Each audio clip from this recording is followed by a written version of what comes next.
Yes, I'm getting better with my transitions in the intro. Oh, did it work out all nice and dandy? Yes, it did. Yes, it did. Anyway, Nice. hi chat. Hi. Hi, chat. So I have a new guest sitting across from me, right here. And who's that new guest? Why don't you introduce yourself to the crowd? I think I will. How y'all doing? My name's BinjoMonkey, aka Mikey. I'm a good friend of Tim, even though they say otherwise, but that's fine. I don't know who you are. Kill yourself! I'm a sub-in for someone else. Yeah, you're just keeping the beanbag warm for someone else, but I guess like while you're here, like I guess I can ask you some questions. Oh, I'm gonna take the beanbag. Well, this ain't nobody's no more. It's mine. The next stream is a different color beanbag because you took the one I used. Yeah, you. Oh gosh, that'd be awesome, actually. Oh, I just might do that. I need lore Yeah. for nostalgia chatters. Oh, but hi chat. Yeah, I'm here with Mikey. Mikey. Look, it's me, it's Mikey. Yeah. Do a funny backflip, I'm Mikey. Yeah, do a backflip right now. Woo! Did you see that? Yeah, I saw that. That was. Yeah. That was, I'll give it like a 7 Triple out of 10. axle even. I'll give it a 7 out of 10. Yeah, I would have joined the Olympics, but you know, I just didn't feel like it. Just didn't feel like it. They begged me, you know, but then I was just like, nah, I'm gonna stream. No. How's that working out for you? Not great. I haven't been streaming much. Oh, I feel that. But hi, Fina. Hello, Chad. There's so many of you right now. My goodness. Hi, everyone. Tim, my mom says your art is cute. Aww. Thank you. Everyone, you gotta gas me up, please. You have to make sure that, like, Tim inviting me on here wasn't, like, a farce. You have to gas me up. It's like, say that, like, I saved you from a burning building or something in chat. You got to. Yeah, gas you up. Yeah, gas me up. But, like the dentist, like, laughing gas. Is that still a thing? Laughing gas? Yeah. Yeah, dude. Have you ever been laughing gassed before? No, I actually still have my wisdom teeth, actually. Oh, yeah, because I was gonna say, I had all 4 of my wisdom teeth knocked out. Oh. And that laughing gas is no joke. Like, they were just like, all right, Mikey, we're just gonna have you count down from 5. And I was like, 5? That's not enough. I was like, 5, gone. And then I woke up and I was just like, what happened? Who am I? I've never had the experience. I would not know the experience.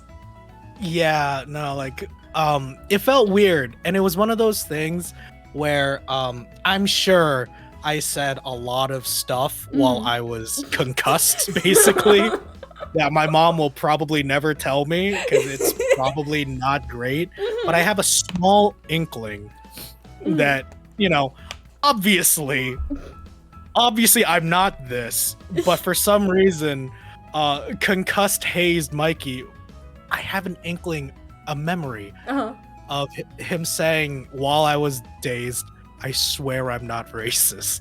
And I don't know who I said that to. I don't know if it was to my mom, to the nurse, or just someone passing by. I have just this small, faint memory of me saying that. I swear I'm not racist. I'll never know if that's true or not. Well, I know that I'm not racist, but I mean saying that, you know? Yeah, even when you're, like, what's the word I'm looking for? Like, loss of inhibition, or that was like, I'm trying to find the word. That's too big of a word for me.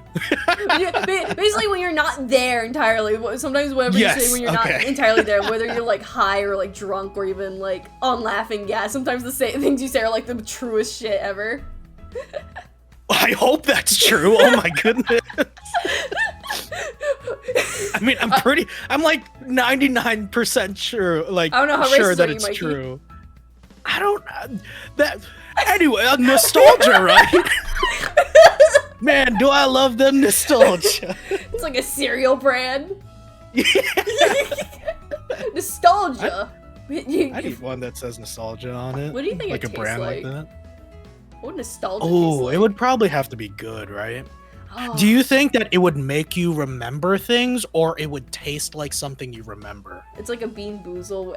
Whatever loop you eat, it'll give you either a good memory or a really, really fucked up memory. Oh, that would be cool. That'd be so fucked up. Imagine like your brain on like 2 different memories and you're still on the floor having the worst migraine. It's just like the Bean Boozle thing where it's just like you have one really good memory and then the other one just tastes like garbage vomit. Have you ever had like Bean Boozle, like jelly beans before?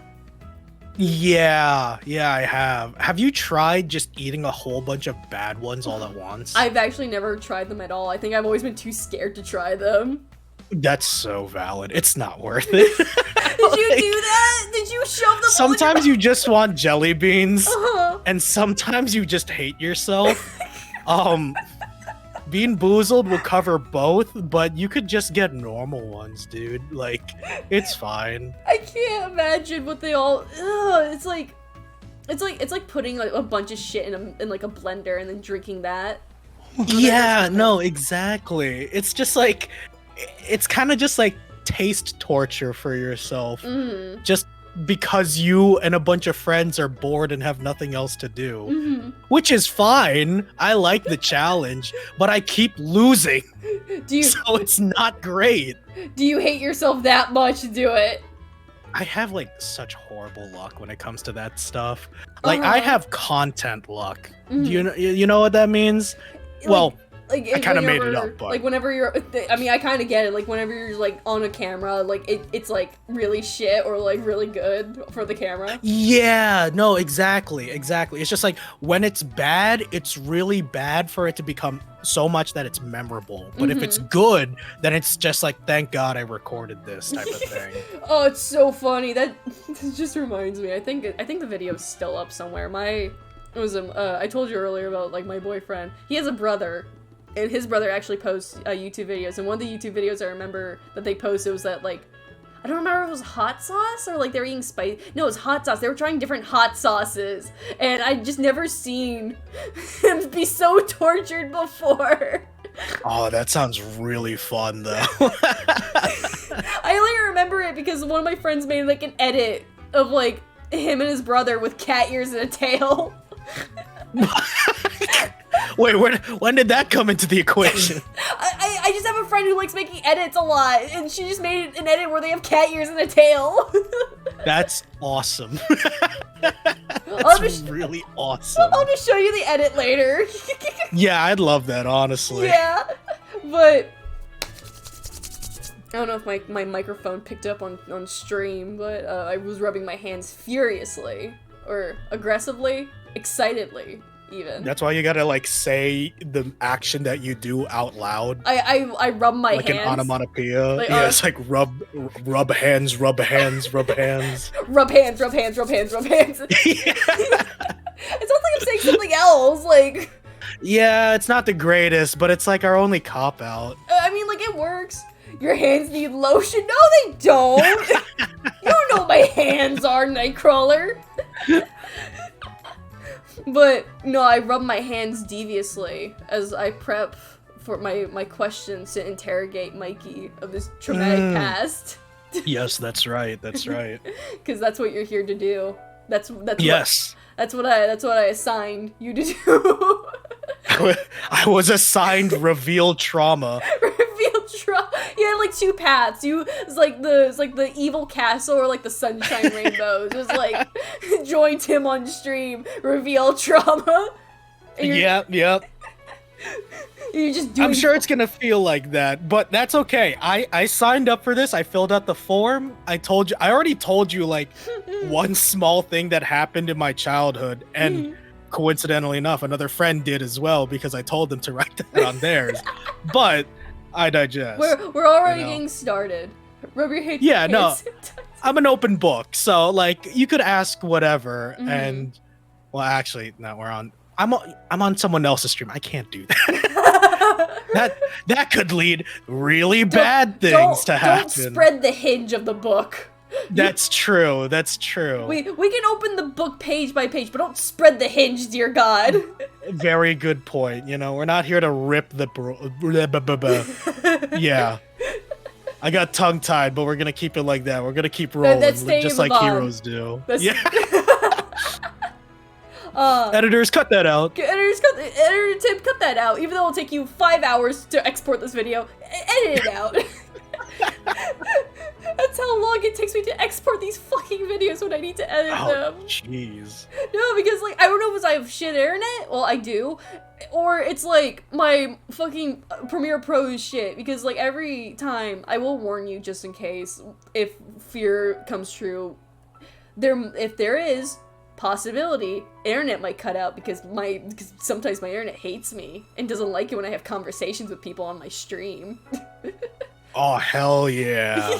So every time when, like, I've had 2 streams in a row where that's happened. Not in a row, but just, like, I had 2 streams already where the stream would cut out atrociously, and I would have to edit them together, and it would take me an entire day for it to export, and it's a hell on earth.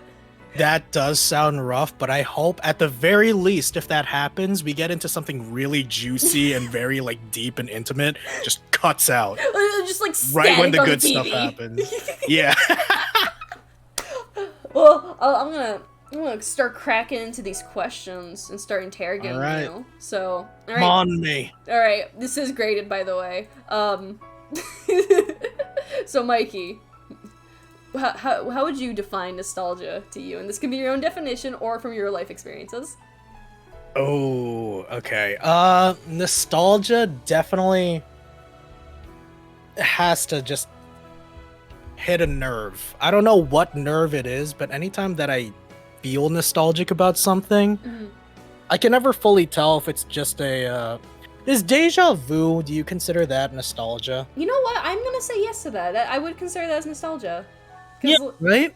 Because actually that's actually a really good question. Because whenever I experience deja vus, because like I have a dream of that day happening, and then that day happens, I'm just like, did I just predict the future and I just have deja vu?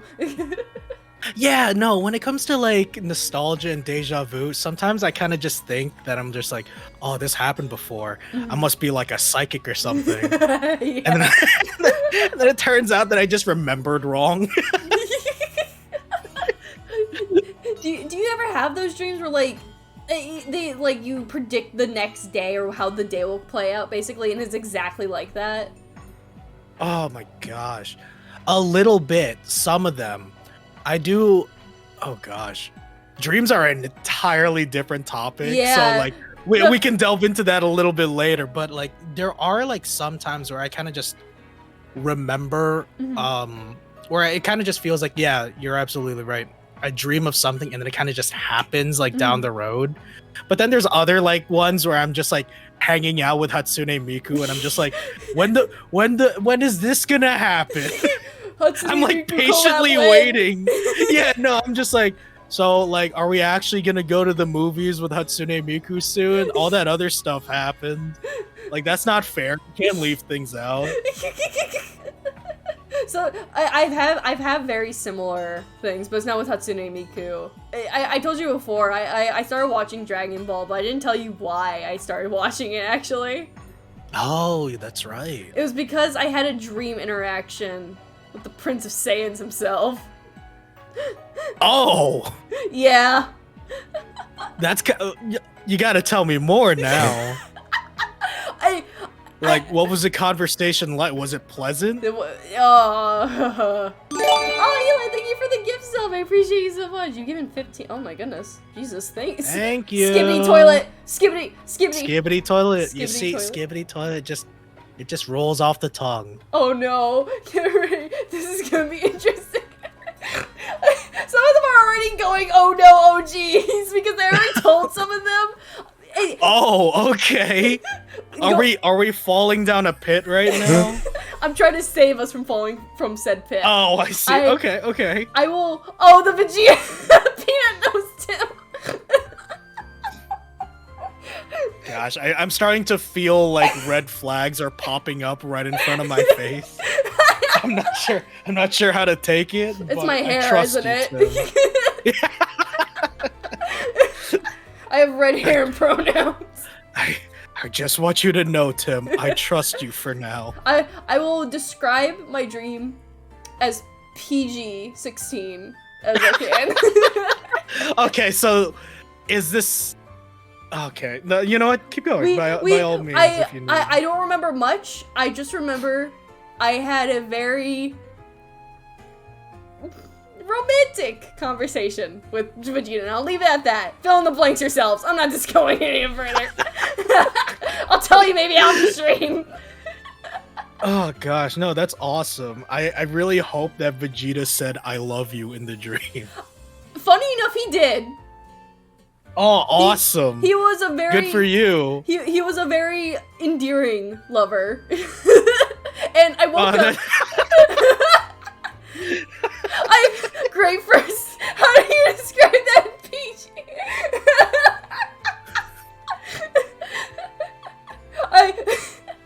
I will say that I woke up the next morning, right? There was no prompting to that dream. I just remember one time, was it the night before, the night of that I had that dream, my friend asked me, hey, do you want to watch Dragon Ball now? We hadn't started watching it yet. And I was like, no, not yet. I'm not in the mood for Dragon Ball. That's the only time I mentioned Dragon Ball and thought of anything of Dragon Ball. And then I had that dream, and then I look at Vegeta, I'm just like, you ever gonna call me? You know, we Tim, I'm waiting for you. Me, the Prince of all Saiyans. I'll look at like a picture of Vegeta, I'm just like, are you gonna call me? I know you're with Bulma, but like, call me Vegeta. He's just waiting on his throne. He's just like, where the fuck is Tim? I'm coming, don't worry, baby. This sucks. This sucks. They're only on episode 47. I'm getting impatient. No, I'm only on 123. Okay, that's a little better. Oh my god. But no, yeah, dreams are crazy. Like, I started taking like a not psychology, but just like an anatomy course for college recently. Like, recently. And just like, I look at the human body and I'm just like, man, we're weird fucking things, aren't we? Oh, yeah, without a doubt. Mm-hmm. You know, like, trying to tie back dreams into nostalgia. I remember I had this one dream, and this is going to go, like, into a weird, deep psyche part. Oh, go ahead. I remember I was in college when this happened, and, I was just taking a nap because, like, my engineering stuff was, like, stressing me out, so I took a nap, and then I was back when I was like 7 or 6, and I was playing with one of my cousins in my house, and it was fine. It felt like so dreamlike, like with the cloud, like with the blurriness of like clouds around your vision type of vibe. But then all of a sudden, it felt really nostalgic, as if I was there playing with my cousin. Yeah. But then like my grandpa, who passed away, like walks across the hallway, and then like all of the clouds disappear, right? Mm-hmm. And then like I walk into my hallway and I see all my aunts and stuff. Mm-hmm. Like they saw my grandpa as well. They passed, like he just passed them all. And then all my aunts and my cousin just look at me directly. And then only one of them speaks. There was just dead silence. It was just like, you just saw him. And then I woke up, and then I was just like, oh, what was that? That felt so real. You just saw him. I know, right? It was so ominous that I started texting my dad. I was texting my friend, Pup Sean's Missy. And then I was just like, dude, what the hell was that? It was like one of those dreams where I was just like, it felt so real and so nostalgic that I couldn't tell what was going on. You saw him. Yeah, no, that's just such a scary thing to say to a 6-year-old Mikey. I'm just imagining like your family in that dream, and like the appearance I'm envisioning is specifically Darkness from Dragon Ball. Yeah, you saw him. Like, I don't like. It didn't feel that ominous, but in retrospect, it sounds ominous. Yeah. Where it was just like, I'm back home as a kid, and then like my aunt is just like, you just saw him. And then I wake up and I'm like, oh shit, I just saw him. Did you ever see him again? No, I've never had a dream like that ever again. I hope you see I don't him again. know. So that way you can have that same confrontation. You saw him again. Yeah, and then the same aunt shows up and is just like, you saw him again. She's more just like, I guess you saw him again. I don't know. She's getting like more and more like annoyed with it. It's like, dude, you gotta like talk to him or something. You just keep on like standing there at this point. You're being kind of rude. Just go talk to him. You're being rude. Oh, that's pretty good. You're being a real jerk to your grandpa right now, Mikey. You're just like, what do you want me to do? He's just like, it's weird. Yeah, I'm 6 years old. Or you talk about your life as a 6-year-old. You're just like, I saw a train. Yeah, right. Oh gosh, baby Mikey was such an idiot. Like, I'll tell you that much. Yeah, already. we're gonna crack into that, which I'm gonna. Yeah, you want to crack into that? Yeah, yeah, sure. I'll crack into that. I'll start with Child Mikey's your favorite media. Well, I was like, let me ask the question because I can't. I'm horrible at transitioning things. God damn it. Also, Yeah, no, Lucy, I see you. Lucy's fucking spamming the hydrates again. No, Lucy, thank you for the hydrates. I always have to leave the hydrate button on. I can't have a cooldown because then everyone in my chat will start fighting over the button. It's happened. Oh, that's so fair. No, that's super fair. It's like for my chat, the hydrate button is like their keys. Basically, I jingle the hydrate. The jingle keys? Yeah. No, that's fine. With the occasional videos on my TV. Yeah, no, you gotta play with the stim toy, you exactly. know? Like... The last time I had a fucking timer on it, again, they fought over it, and every time someone hit the button, it's like, I want to hit it. I'm just like, guys. Just infighting for the hydrate button. Yeah. So I'm just like, alright, fine, no timer, and then this happens. Anyway. I'm glad that you're ready to appease the masses. That was very bold of you. It was very brave. There was a point where I took my hydrates very seriously and I would chug a lot of water. Oh my god. I took them very seriously at one point, but I'm just like, yeah, I'll just let them press the button. I can't. Yeah, no, like based off of all of these hydrates right now, yeah, no, that would not be good for you. Are you really about to chug that water? I used to. Like, I think the most balls of waters I've had on a stream is probably like 5, actually. And that's because That's a good number. Yeah. Dangerous, but good. We're crossing that thin line. Very, very thin line. Where you're feeling your brain like swell up. I'm just like the water mass in me is just increased. No, but yeah, if you see the hydrates, take your time. All right, yeah. I was trying to fulfill them at first, but then like I saw the spam and I was like, I can't do that. You just gave up, so you put your water down. Sips, maybe. Yeah, no, like if I keep on drinking right now, I won't be able to answer any of your questions. You're gonna have a mouthful of water. It's a roll back in my throat. Oh my god. Oh goodness. Well, while you don't have water in your mouth, was there any children's media that you watch as a tot that you think would be impactful to kids nowadays in this growing generation? And I'm gonna throw you a loop with this question. You can give me a positive positive children's media from your day and a negative one. There.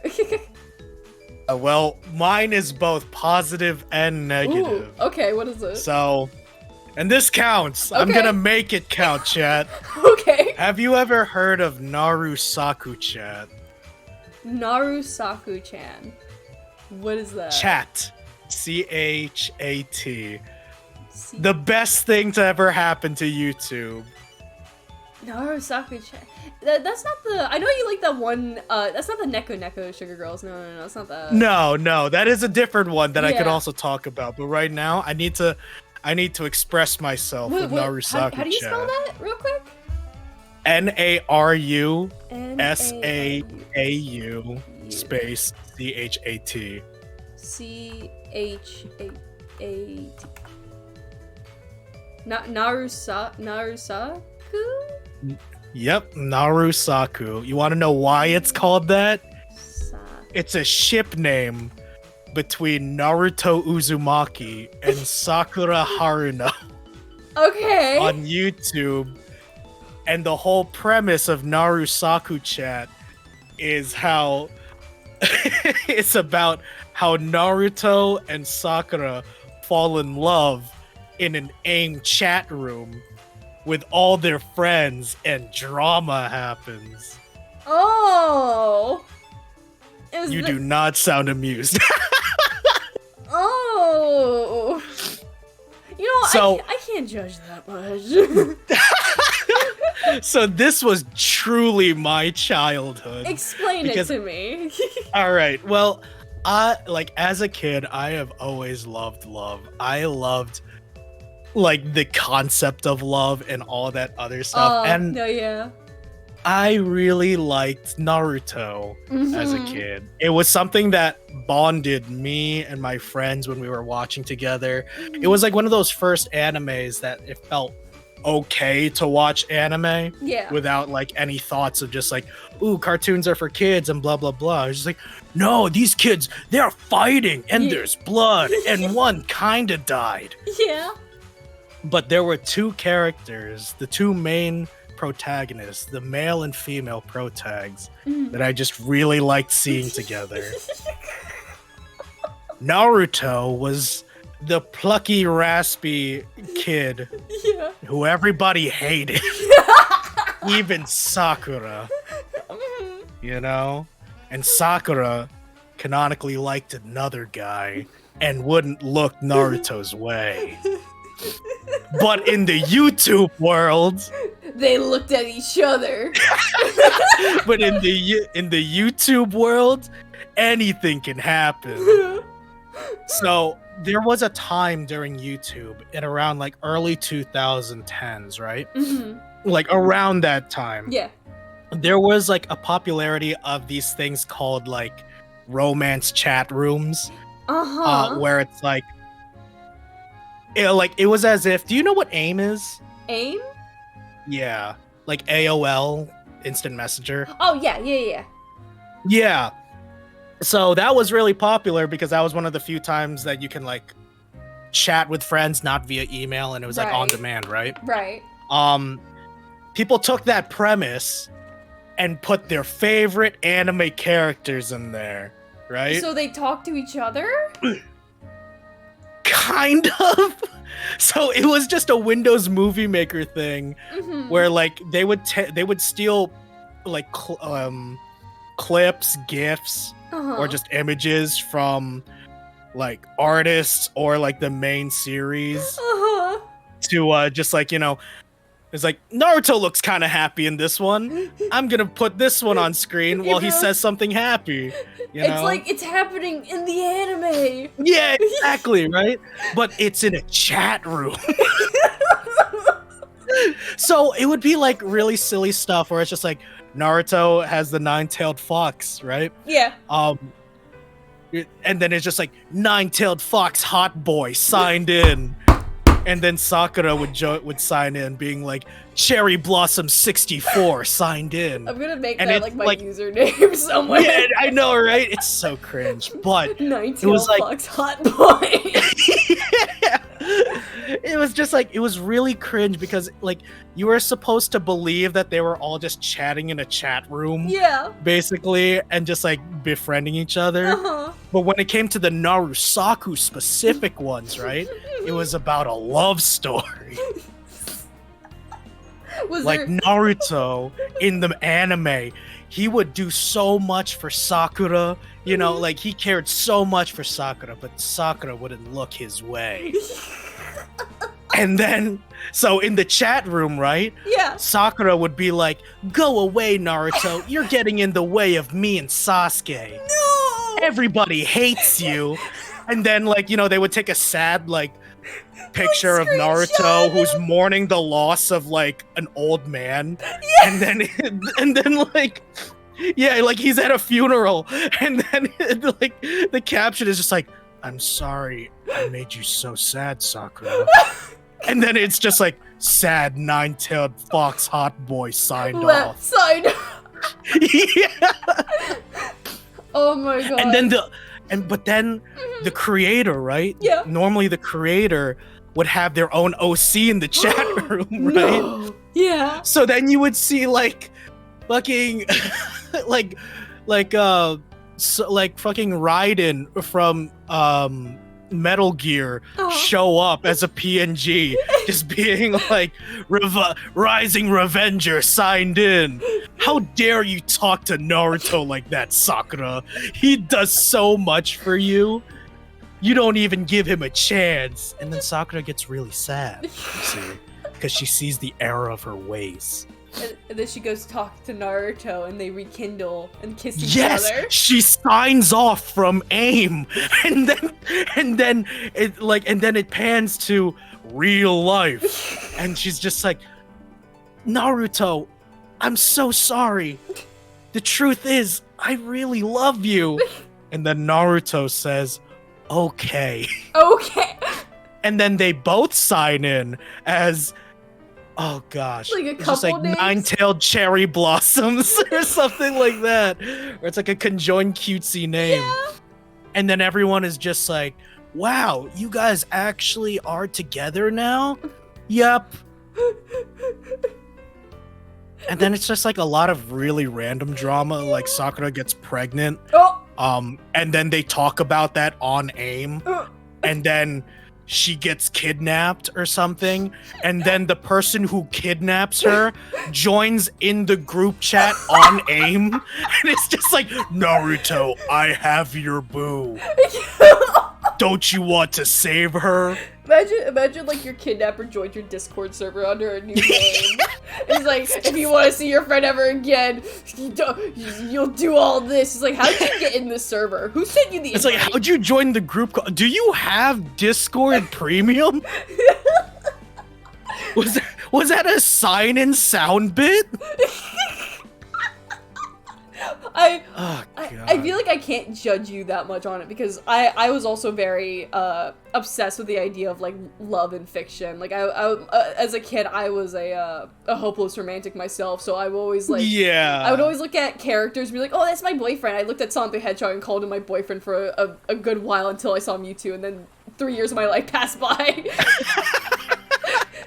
Hey, those are solid choices at least, you know? Yeah. It's just like, when you're young, you kind of like really like when you're a hopeless romantic and you're young, you Yeah. kind of really enjoy just the thought of being with something. Mm-hmm. Like, you know, or you like seeing the thing that you resonate with be together with something else. And it's just like, I really loved Puka. That was like my shit as a kid. oh my gosh, yeah, no, for real. Puka was so cute. I find like the whole thing with the Narusuke. Is that what it's called? Narusuke? Narusaku. Narusaku. Okay. I was gonna There you say because go. my Narusaku as a kid was Powerpuff Girl drama. Oh, what's that? It was basically like it was an assortment of like a bunch of assortment of videos because like you remember the Powerpuff Girls, like Yes, of like course. Blossom, Buttercup, Bubbles, and then the Rowdy Rough Boys, Brick, Boomer, and Butch. And I was obsessed with shipping them so much as a kid, which is kind of weird to me nowadays because it's like you're shipping is like themselves or It's yeah. But as a kid, I didn't care. I was just like, oh, yeah, Blossom and Brick kiss each other. Yeah, yeah, they should be together. Yeah, Bubbles and Boomer. Yeah, Butch and Buttercup. I was obsessed with that. And then there would be so much like, there was like another, like a canonical universe of like Powerpuff Girls where it's like the, not the Rowdy Rough Girls. It would like these punk versions of the Powerpuff Girls. I don't remember what they're called, but they would also be included in like the relationships. Like, oh, I came from another universe. I'm here to steal your man and destroy Townsville. It's like, no, don't take Brick away from me. And Brick's like, no, I love Blossom, not you. Even though you're cooler and like we're 9, so I don't know if I could call you hot. So that was like my Narusake as a kid. No, that is very on par, truthfully. Like, I love that because I think I saw like some inklings of that through the grapevine, where it was just like, I don't know, YouTube really was like when they could also add just licensed music anywhere, like, Yeah. you know, where there was just like for my stuff, right? There was just like a lot of Hey There Delilah, a lot of Lips of an Angel, a lot of like For me, it was Every Time We Kiss and Bad Boy. Oh my god. Yeah, Every all like time we all touch, the I get entire this feeling. Cascada soundtrack, you know? Yeah. Oh my gosh. I would watch romance AMVs like nobody's business, dude. Narusaku AMVs were like my shit. We're like, oh gosh. Sorry, what were you saying? No, I was gonna make a joke saying me and Mikey like grasped hands, like enjoying with YouTube shipping content as kids. No, for real though, because like there would just be times where it's just like there would be like 20 different romance AMVs for Naruto and Sakura, right? And they would use all the same clips, and I would still watch them, just be like, "Oh, this is so good. This is so canon." Yeah, no, it's just like, and it's all just like, really like edgy songs too, Yeah. like "Last Resort" by Papa Roach, and then it's just like, it's like "Until the Day I Die." I'll spill my heart for you. And Naruto's like pushing Sakura out of the way before a giant blast happens. Yeah. Oh gosh. And I'm like, this hits so good. They have to be together. Yeah, you know, like the craziest thing though, right? Is that like, you know, going back to your question, Yeah. is that like I think it would slap with kids nowadays if they were that, like, if they liked the same type of stuff as like we did, whether it be Powerpuff Girls or Naruto or even just like something right now, right? Like Sonic If is they big had- right now. No, like, you know, if they had like solid AMVs and romance chat room stuff, like it would hit just as hard. 100%. Oh my god. I can't get over the chat. I never heard of the chat room thing, so that's just like, oh my god, they had Alright, you gotta go on my stream, like, eventually, and we're gonna do a deep dive. Oh my god, please, please. Yes, no, I am cordially inviting you for that, because I need more people who just don't know this realm. I would love to explore this section of the realm. I've explored one section, I would love to explore that section with you. Yes, yes. And then I have to show you the Powerpuff Girl one. Yeah, I do want to see that Powerpuff Girl stuff, honestly. There's so many videos. I could show you so many. You're just like, they're actually, some of them are pretty badass, because a lot of them were like the Powerpuff Girls fighting like the evil versions of themselves to save their boyfriends. You're just like, I gotta see Brick take this. It's like, it's all in MS Paint, and like it's actually drawn. It's like, oh, it's so cool. And then there's the occasional AMVs with like stolen artwork, where it's like, it was like, he was a boy, she was a girl, can you make it any Gator Boy! Yeah. Oh no! Yeah, I had those too! Oh! Oh my gosh. Yeah, no, Skater Boy was a banger. That one was in a lot of AMVs. That was a lot. That was in so many. I think I'm trying to think. I think, no, yeah, the very first art skateboard was actually from a Powerpuff Girl video. Oh, that's so fucking awesome. I'm gonna hit you with the next question now, if that's alright. Alright. Yeah. What was something you hated or had a disinterest as a kid that you grew up actually to like in adulthood? Oh, man. Growing up in general was something that I definitely was disinterested in when I was a kid. I remember that I went to like one of those wishing caves and stuff. And I remember as a kid, I had one wish, one time where I was just like, I wish I could be a kid forever, right? To be turned around. And now I'm fucking short, so like, that was a monkey's paw curl. So like, I still got old, but I kept my height. So I'm just like, why did Kid Mikey fucking do that? Why did you do? I need to go back to the cave to like undo the wish. Is there a way that I can like Freaky Friday my way out of this, where like selfless love will bring me back? Dude, I can't. You screwed yourself.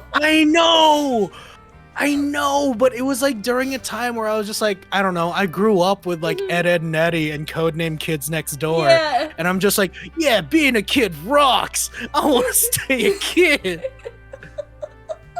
Oh my god. Such an idiot, Kid Mikey. You're just like, you go back in time and strangle him. Dude, oh my god. Baby Mikey was an idiot. Kid Mikey was an idiot. High school Mikey was kind of cool. Like college Mikey was a workaholic, and now like present Mikey is Mikey. Mikey, we've reached full Mikey. We are Mikey right now. We are Mikey right now.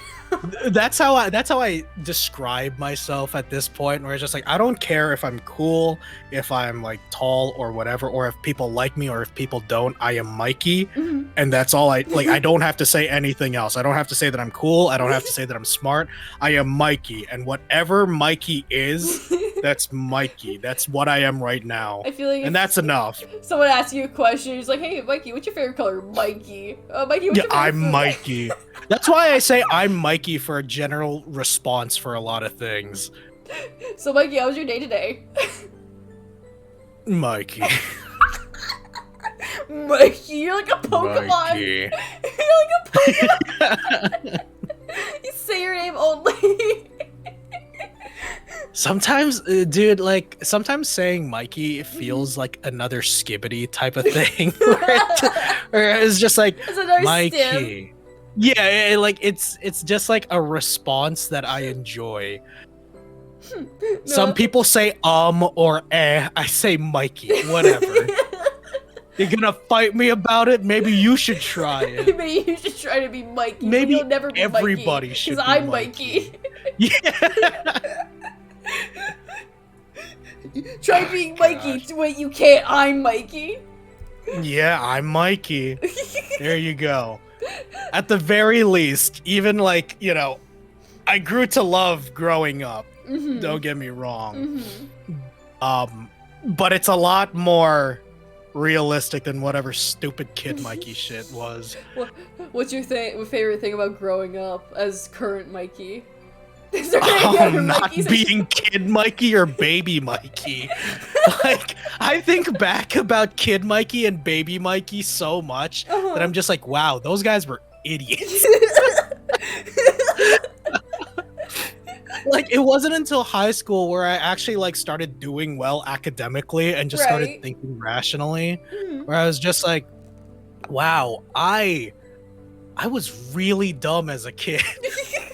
I don't remember how I did in elementary school or middle school. I think I passed because I'm in college now. But, yeah, here you are. yeah, but it's like, I don't know, when I think of elementary school or middle school, I genuinely don't remember like the curriculum or stuff I learned. I remember there was a lot of math, and there was one teacher that scared me, and that I think he got fired because I think he was like abusive to the kids or something. I don't know. Oh yeah, you know, that'll do it.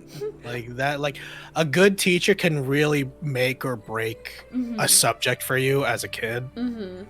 Even nowadays, honestly, like I'm very like picky when it comes to my like whoever's teaching me still. Luckily, the teachers I've had in college have been great. High school's a different story because I've had to transfer high schools like 4 times, which fucked up my fucking credits. Oh, that's rough. Yeah, it didn't help because I moved across the country to different states, so like it was a lot rougher. I had no friends, I had no circles, and any friends I tried to make were freaks. They were all freaks. I wasn't ready to be a teenager.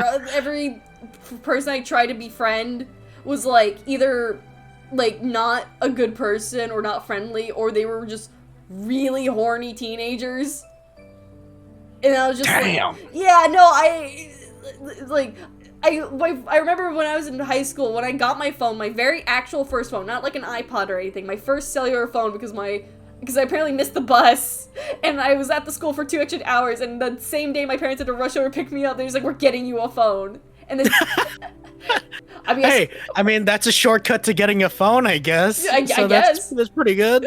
But literally the day after, when I went to go sit with, like, I guess my friends at the time, table during lunch, was like, oh yeah, I got a new phone. And this guy, I don't remember his name. I don't remember my friendship with him that much either. He was like, hey, can I see your phone? And I was like, oh yeah, sure. And he like took my phone and he walked away. And he came back and he's like, all right, I was looking at corn on it. I'm like, huh? And like, I opened my phone, it was in an incognito tab, and I was just flashbang with like anime corn. Yo, what the heck? Why would they do that? Why would they do that? I have no idea. It's so rude. I was just like, oh. How am I even supposed to explain that to my parents? I never told them. I deleted the tab, and I just try to never let anyone touch my phone nowadays because I don't trust anyone now. Yeah, no, that's scarring. That's legitimate like trauma. I was also like I was a freshman too. I was like just out of middle school, and I like to think, even though I made like, you know, as a kid, I feel like everyone as a kid makes like inappropriate jokes when you're not supposed to know that stuff, right? It's sure, like, yeah. It's like teehee, the funny bed moves, you know, wink wong, teehee. But like when you're around people who are like active in it, or like actively talking about like legit about it, it's like really uncomfortable, especially for kid me. Like I did not hit puberty at all. Yeah, no, totally. That must have felt like a flashbang the moment you saw that. It's just like, what? How did this get here? How did you find this? I trusted you. I trusted. Tim, you are. Yeah, I know I'm a freak now, chat. There's no hiding it. That's called growing up, chat. Yeah. We're talking about little kid me. Little kid me wasn't a freak yet. I only liked Rick Sanchez and Severus Snape, and that's all I liked as a kid. That's crazy. Oh, I had like the biggest crush on like Rick Sanchez and Severus Snape in high school. It was not healthy in the slightest. Really? Yeah, Mikey, I'm like holding my hands on my lap, just like Mikey. It's like you're gonna tell me some bad news. Mikey, it's like the dog's adopted. Yes. You're gonna want to sit down for this, Mikey. He was for this. Mikey, I really like fictional men. I don't know if you ever seen my Twitter. I had a crush on an alcoholic grandpa. I hope you can understand. I had a crush on an alcoholic grandpa and a wizard. I still do. I don't like Rick Sanchez anymore because I haven't watched it in a while. I still like Severus Snape. I still like Severus Snape to this day, actually. Yeah, that's one of those things where it just doesn't leave that easy. No, I went to an art school, funny enough, and one of my art assignments was like, okay, this is for Valentine's Day, and I made my Valentine's Day assignment a whole portrait of Severus Snape. Hey yo! And everyone did oh, this is the meaning of love, or this is like a symbol of love, or a couple being together. It's like, nah, I drew Snape. I drew Severus Snape for my project. And it was really good. I still have that painting. Actually, I think I have a picture if you want to see it. I can even show Yeah, I would. Hold on. That's really funny. It's like, this is my idea of a concept of love. It's Snape killing an ogre with lightning. Oh, that would be so cool! No, hold on. I'm sending it to you. Yeah, get him, babe. Get him. This is the painting I did in high school. I'm gonna post this on the fucking view. For Oh people. shoot, that's actually really good though. Thank you. Hold on. Holy shit. No, that's super good. Oh yeah, by the way, if you ever have images you want to share to the chat, just DM them to me while we're on stream, and I'll put them on to share if there's specific things you need to get an image for. Hold on, chat. I'm trying to get my portrait of Severus Snape. This was my art project in high school. Oh, I moved myself. Oops, that's not what I wanted to do. I shimmied in my beanbag. Alright, chat, you ready to see some Just Tim scooching painting? over. Yeah, I'm scooching over. This is my painting I did for high school. And you know what? I got a good grade on. I got an A on this. So, you know, it's worth it. It's not good. Yeah, no, it's really good. It really is. I feel I now it's this was high school? Oh my god, this was sophomore year. Jesus Christ. I'm 21 now. 21? 21. Oh, you know what? That is awesome. That is so. Oh, thank you. Everyone's so sweet. Oh my goodness. But no, yeah. Everyone else did I think even my teacher looked at me questioningly. She's like, "You want to do Severus Snape for your thing?" I'm like, "Yeah, I do. I do want to do that." Yeah. So yeah.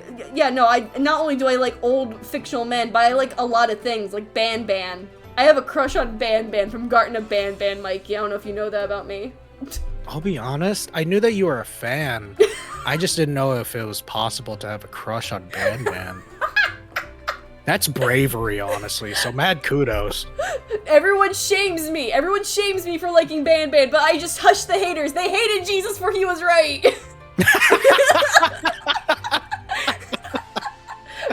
No, I have Are you gonna deny God, chat? Are you gonna deny the God that is Jumbo Josh? No, I don't know how to explain this. Every time I look at Garten of Ban, specifically the character Ban, I have a reaction. I look at him and I'm just like, God, I need that. That's the most attractive man. I need you. I need you. Oh, that's awesome. Hold on, I need to Google Ban again real quick. You're gonna look at a picture. I need to immerse myself in your world real quick. Yeah. I think I did. Hold on. I could probably prove my case even further to you because I did not help myself at all because I drew Ban in a certain style that would appease to me as well. But also just the casual Ban. I'm just like, yeah, I want that. I want that. I'm trying to find hold on. Maybe I can get you interested in one of the Ban characters because I drew my own version of the Ban characters, and every time I show them to anyone, they're like, damn. You know, I kind of want to smash that character now, Tim. Thanks. Now I want to smash a Garten of Ban character because of you. But I'm a tough nut to crack. I have specific tastes. Let's see. I sent you my artwork of my portfolio of Ban, if you will. I'm gonna hold my tongue. I'm gonna hold my tongue. Come live on. on stream. Come on! No, be brave.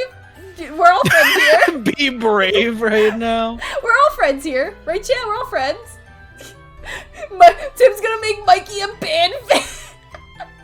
It's very hard for me to convert people to banism. I just get a sudden awakening on your stream. Your third eye opens behind your glasses. Yeah, it's like, yeah, no, this is way better than Hatsune Miku.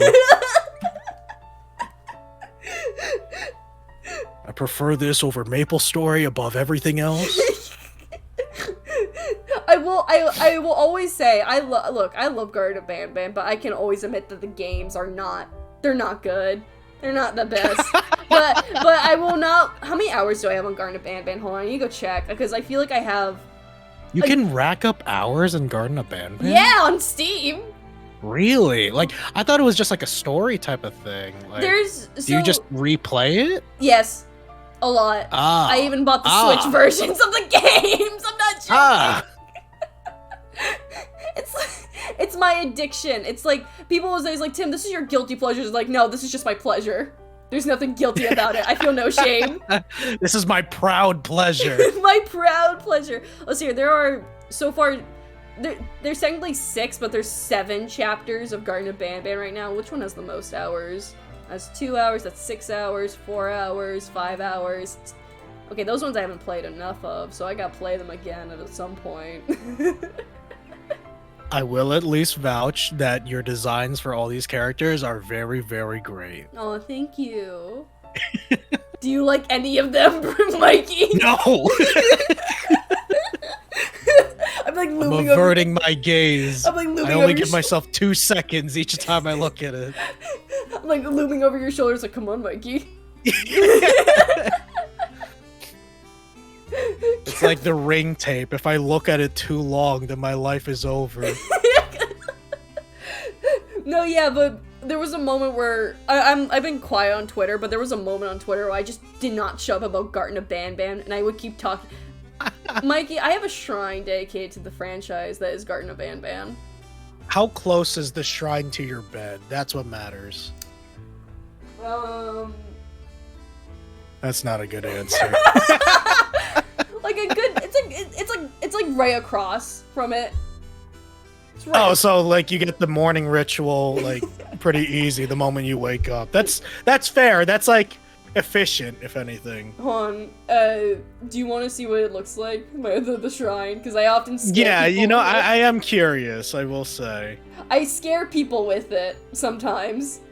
Well, okay, now you make me want to look at it less. Like, why did you say that before you sent the picture?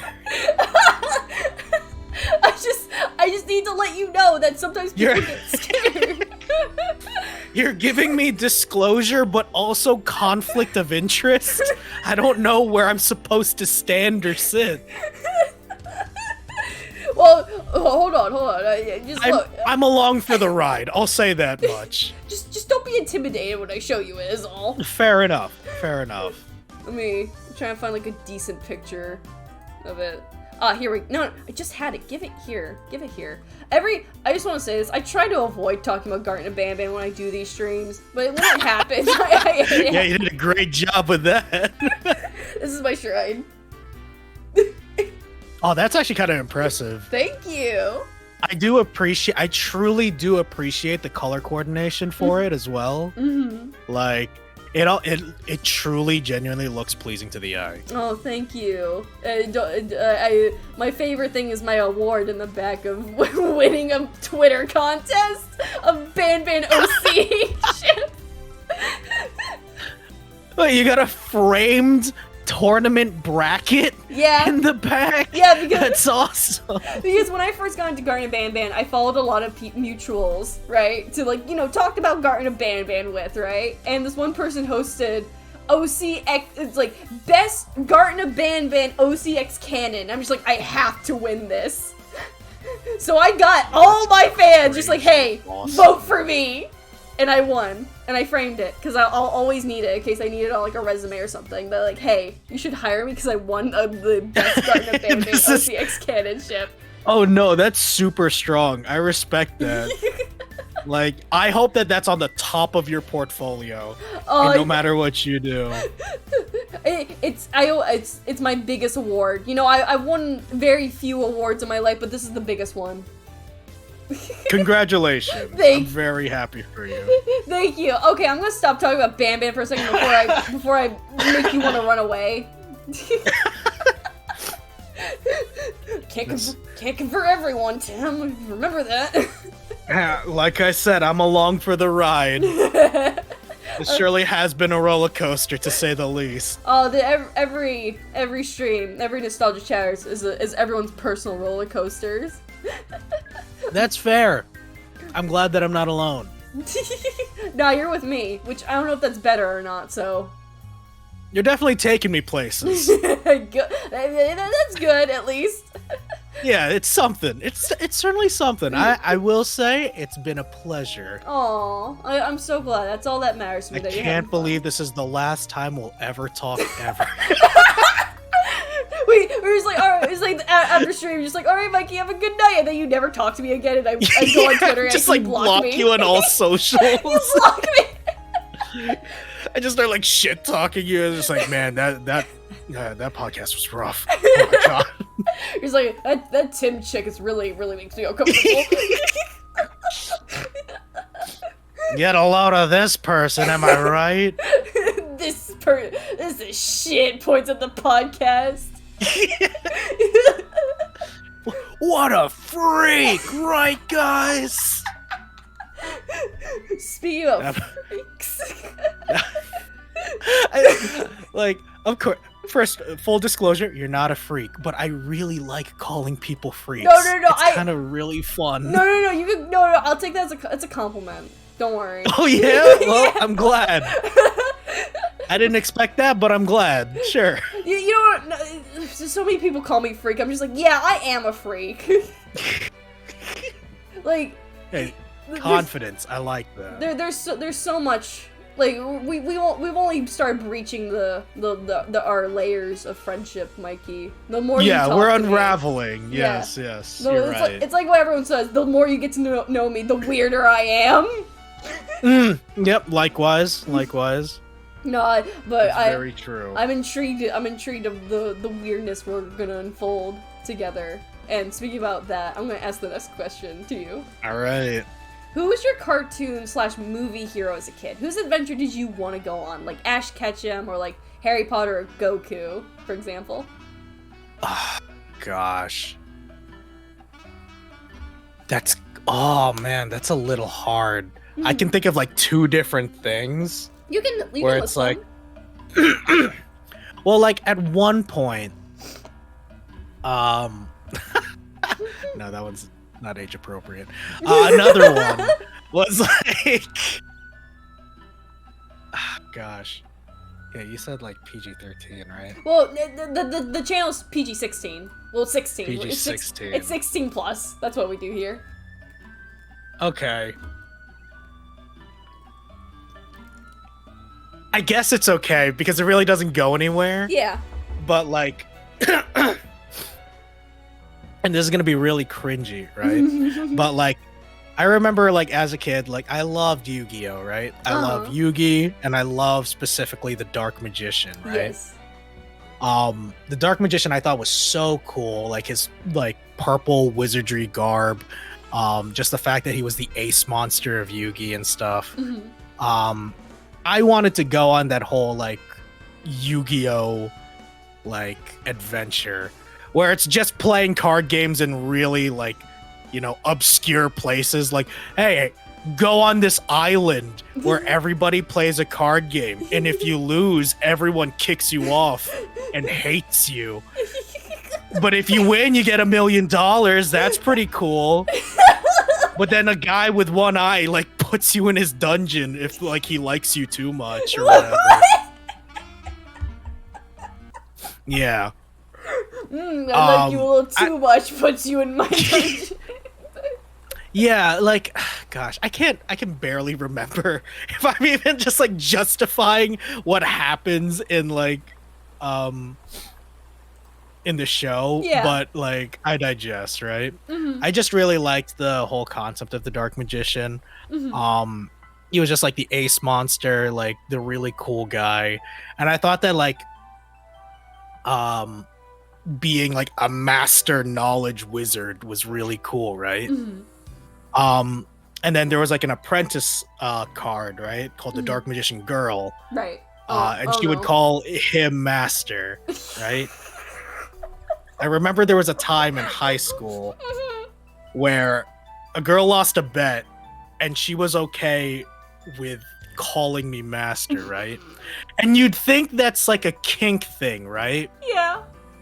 And like the girl kind of had a crush on me too, so I guess that like helped that whole thing. But in my mind, I was just like, yeah, I'm a master, like the Dark Magician.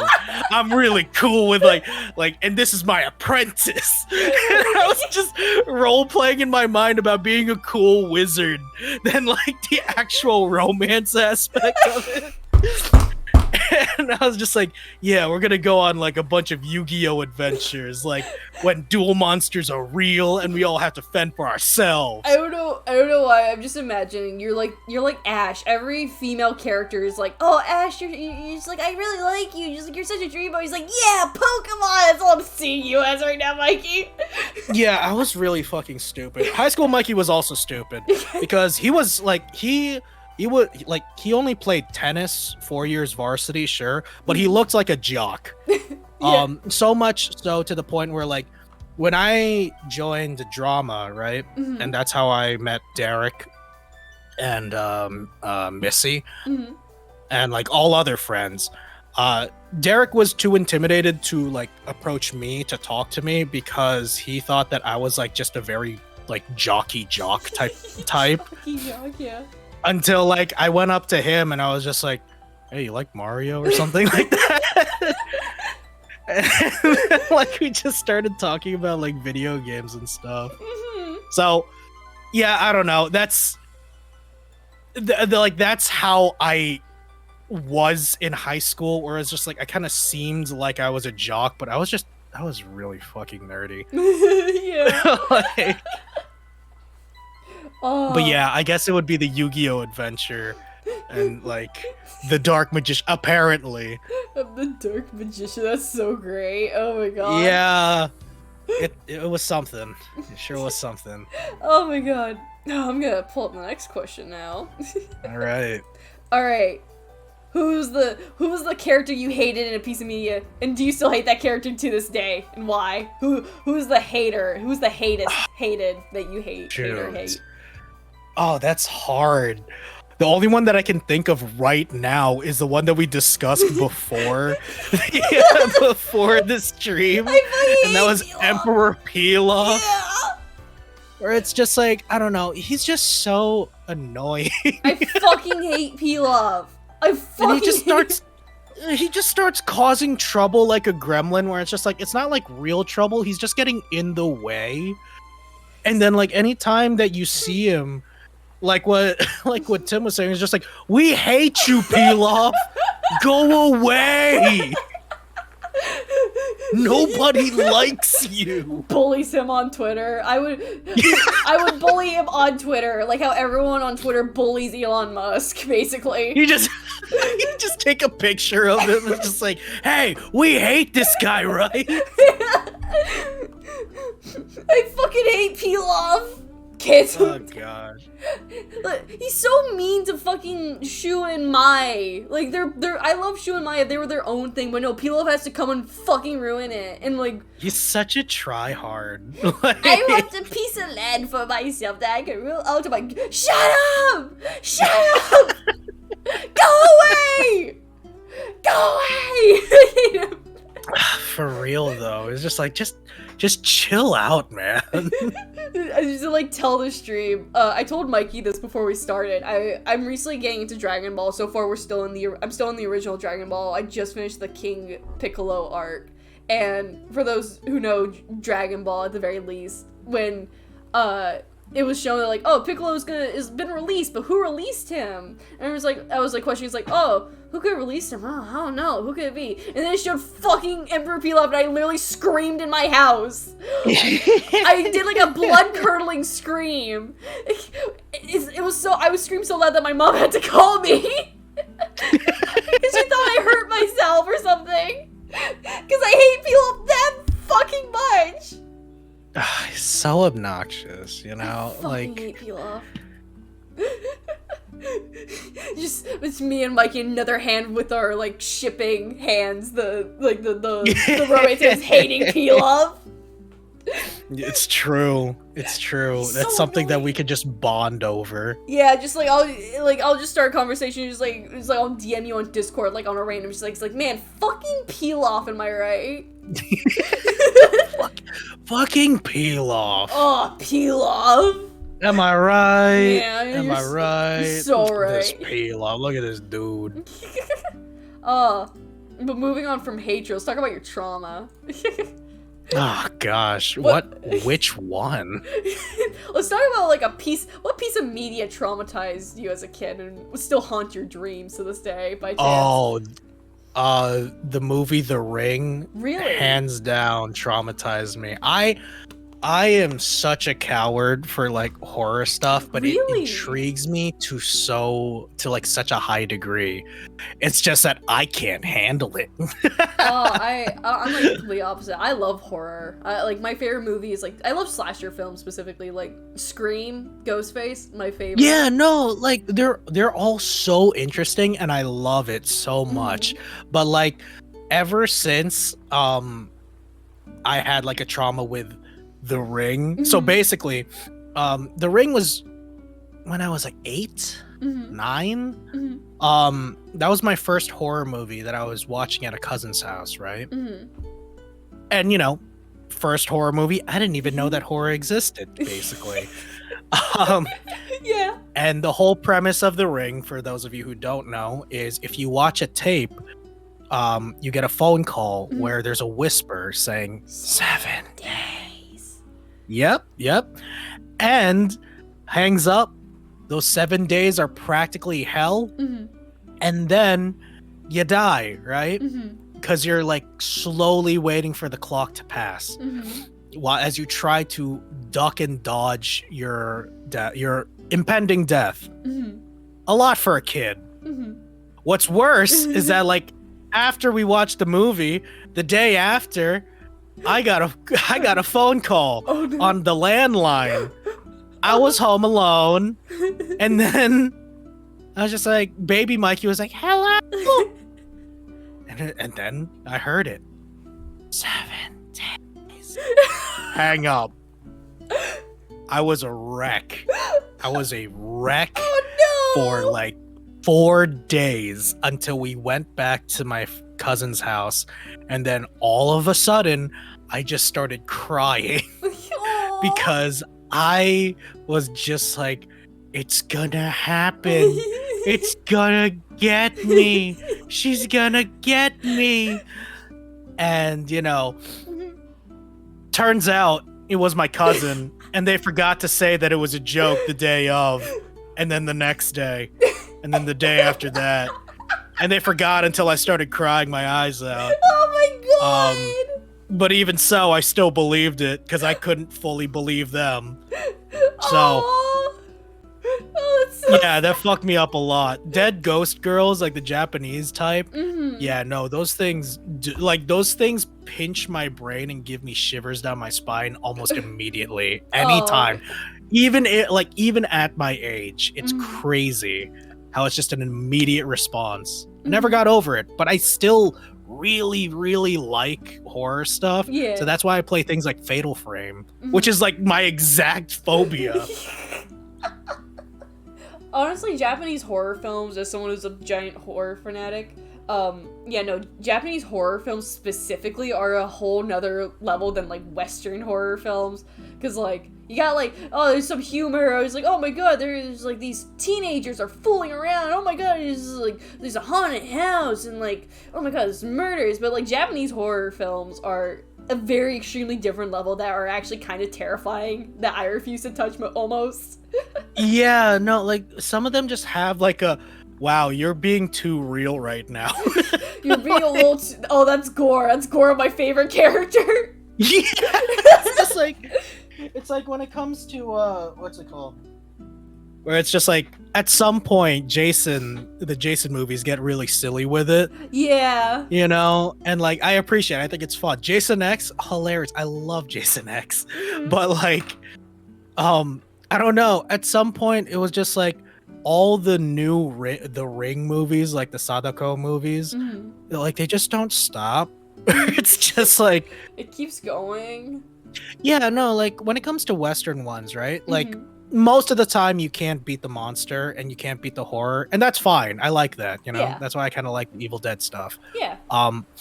But then like when it comes to like the Japanese ones, they're just like, by the way, it's never over. If you're gone, then your mom's gone. And then she's gonna tell everybody else.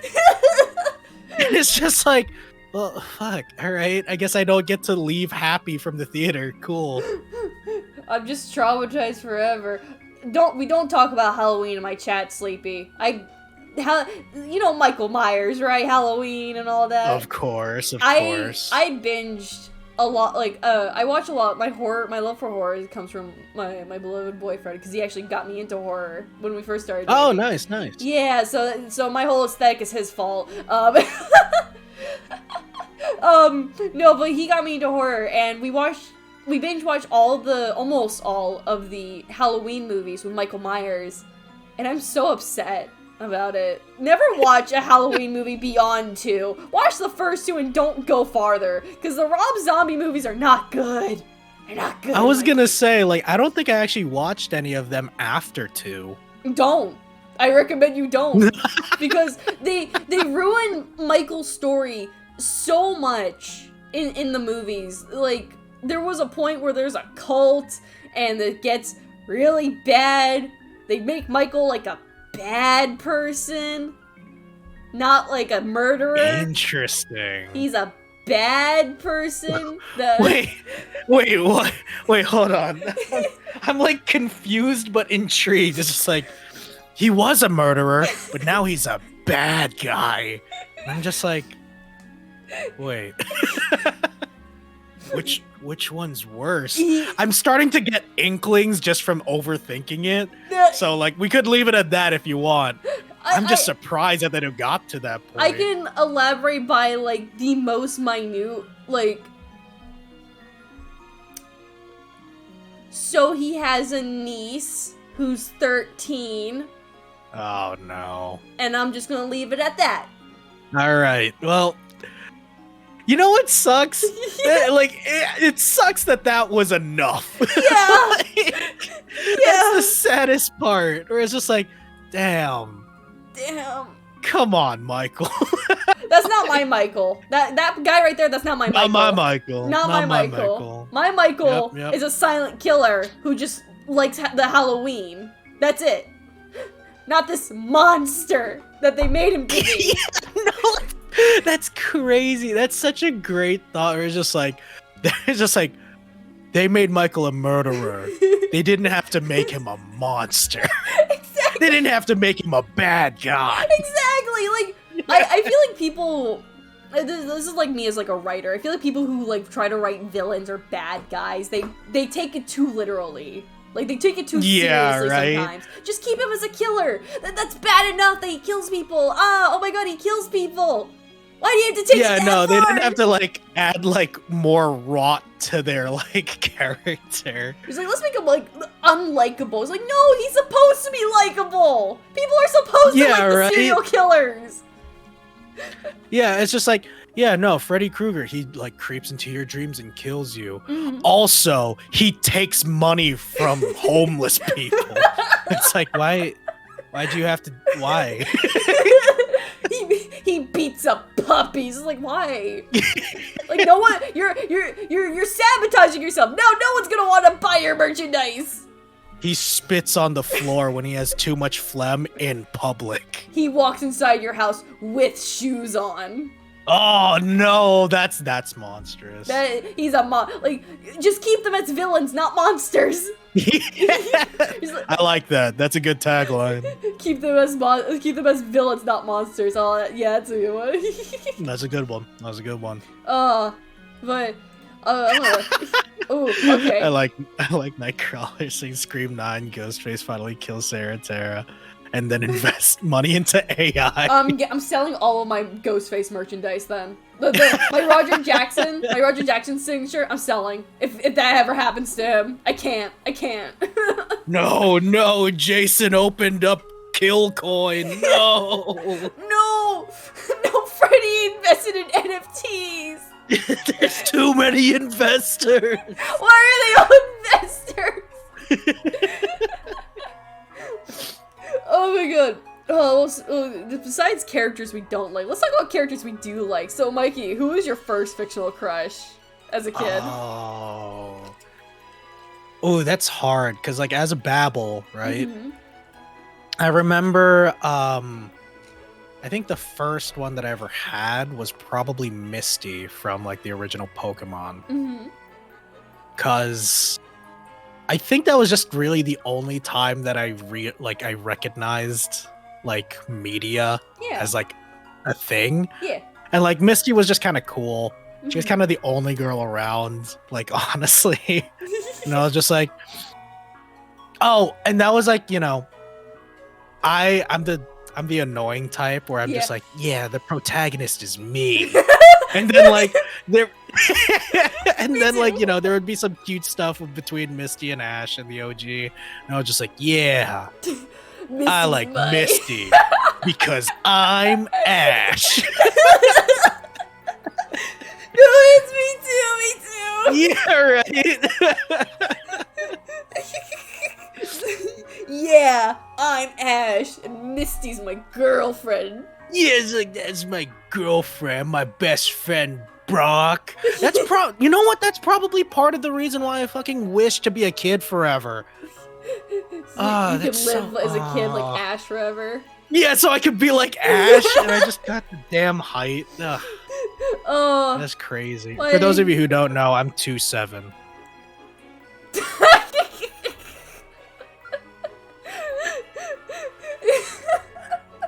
Tim, that wasn't a joke. Wait, what? I'm 2'7". I'm 2'7". I'm crying. Damn, why are you crying? I feel so bad that you're so short. No, I'm actually 12'27". Sorry. Damn. Oh, damn. Now you're too tall. Every part of me hurts. I'm like in a crab walk position because I'm too tall for my bedroom. Your roof is too short. Yeah, so I'm just like in a crab walk stance because I can only fit long ways. You're like the fucking guy from Spirit Away where he looks like Eggman, but he's like really long. Yeah. That's a good comparison. Yeah. That's what you. Your final answer. Wrong. Oh my god. Oh my god. Mikey, you're gonna make me lose my voice at the end of this. Jesus Christ. I'm sorry. You're too funny. Stop it. Yeah. Was there any other fictional crushes that you had besides Misty though? Oh man, there was like Baby Mikey also had a crush on Bubbles when he was in pre-K. Because like Baby Mikey was like, she's in pre-K and I am too. And then my sister is just like, Mikey, you're not going to pre-K for another year. I'm just like, what? The trauma of little Mikey's face. My whole world shatters. What? I'm in pre-K and she's in pre-K? Why not? Mama, Yeah, no, like the understanding of why two people should be together was not up there. Like was not in my little noggin. Did you ever have a crush on and there's like Rouge the Bat? what was that? Oh, I was asking you, have you ever had a crush on Rouge the Bat? Weirdly enough, no. I was an Really? Amy kid. Really? Because she loved Sonic. And I was like, that's really sweet. I'm Sonic. I'm Sonic. Yeah, no, for real. Oh my god. Dude, I remember this small like inkling, right? Uh-huh. Where I was just like, I was like, you know, I was pretty much over my like Sonic phase or so, Yeah. right? Yeah. But I was like 12 and I was hanging out with one of my family friends Mm-hmm. kid, Mm-hmm. right? Mm-hmm. And he was like 7 or so. And then he's just like, I'm Sonic. And then like in the back of my mind, I was like, no, you're not. and then like we challenged each other to a race. And then I sprinted as fast as I could to like leave him in my dust. And then he was just like, okay, you're Sonic. You're Sonic. And I was just like, yeah. No, you're not. Yeah, like in my mind, I got super competitive on who was Sonic. And like, I loved Sonic X at that time, like, right? But then like this poor kid, he just wanted to play being Sonic, and I just took that from him. You robbed him of Sonic. I robbed him of Sonic. I doubt he's a fan to this day. How do you feel that you possibly ruined a kid's love for Sonic? He's like, hey, did you play the new Sonic game? He's like, no. No. My friend as a kid, he's Sonic. He's Sonic. Every time he I don't sees know. that blue hedgehog, he sees your face. Yeah. I don't know why I was like that. I mean, Going back to the small trauma thing. yeah. Like, small fun fact, chat. As a kid, I used to wear a helmet because I would fall down my stairs on purpose because I thought it was fun. Why would you? And yeah, that's not a joke. That just would happen, and then my grandma would get really mad at me. But I'm like, it's like, don't worry, I'm okay. It's really fun. Sometimes I would do it without like a helmet, but like, you know, it was like a weird like tumbling thing where like I would do a really good job sticking to the what's it called, the staircase. Yeah. I don't know. That one art piece that's like the infant staircase. Yeah, like I don't know. It just made me feel really cool. It was like I was tack rolling forever, but I couldn't stop. Would you roll down? Yeah, Baby Mikey was a fucking idiot. Would you roll down a flight of stairs now? With that helmet? Honestly, probably not. I think there would be I think like I would get a 10 times damage hit from just being so rusty. If I kept doing it from as a kid up till now, I would be unstoppable. You'd be Goku. Like, yeah, no, if anyone were to kick me down a flight of stairs, I would be perfectly fine. I would know all the ins and outs at that point, and then I would just be like impervious to stairs. Oh my god. I was gonna bring up about your Sonic thing. I can't blame you for that, because when I was a kid, when I was in elementary school, like 6 or 7, I want to say, maybe younger, I was a really big cat girl before I knew what a cat girl was. Oh, was that so? But I kind of did. I was a cat girl, but like I did it wrong, because you know, like cat girls, they have like wrong. Because you know, cat You're girls just like are moo. Yeah, it's like, you know, cat girls their ears are like their hair, right? And it makes sense because, you know, like cats, their furs like attach to their head. Oh, and all right, that. right. No, my cat ears are flesh coming out of my head. Oh. Oh. So I would have cat ears like from my scalp coming out of my hair, and that's how I would draw myself. So every time I drew myself, I had fleshy pink ears. Fucking ow. It was not. I swear. At some point, I was very mentally ill because in elementary school, my librarian Like the librarian was kind of like a teacher in my elementary school. Like she hosted classes for like the elementary school. You're good. You're good. You want to run that back again? One sec. Yeah. So was it during like a library period? The librarian of my elementary school was like a teacher. So she made us do this thing where it's like, oh, I want you to draw a picture and write down what you want to be when you grow up, right? I wrote down. Right. I wrote down on my little card that I wanted to be an actress, but that's not it. I wrote down, I was like, oh, I want to perform on a stage and be an actress, and also get surgery so I can have cat ears surgically stitched to my head. Oh, that's awesome. Yeah. I wrote that in full confidence. And it was so bad. My obsession with being a cat girl, like, continued. I'm part Armenian, Russian, so I would, there was a point where I traveled to Armenia, to visit my family, because I have cousins there, and, nice. I'm not very fluent in Russian. I can speak some, and read some Cyrillics and all that, but when I visited my cousins, I have, like, 2 cousins, and they were, like, a little bit older than me, and they would always tease me, like, they were, like, my brothers, basically. Like, these were, like, kind of, like, the brothers that I would have, but I already have one that lives with me. But, right. They would tease me a lot, and I don't remember what happened or the build-up. I just remembered, as a kid, I would scream at them, no, I'm a Kushka, Kushka's cat.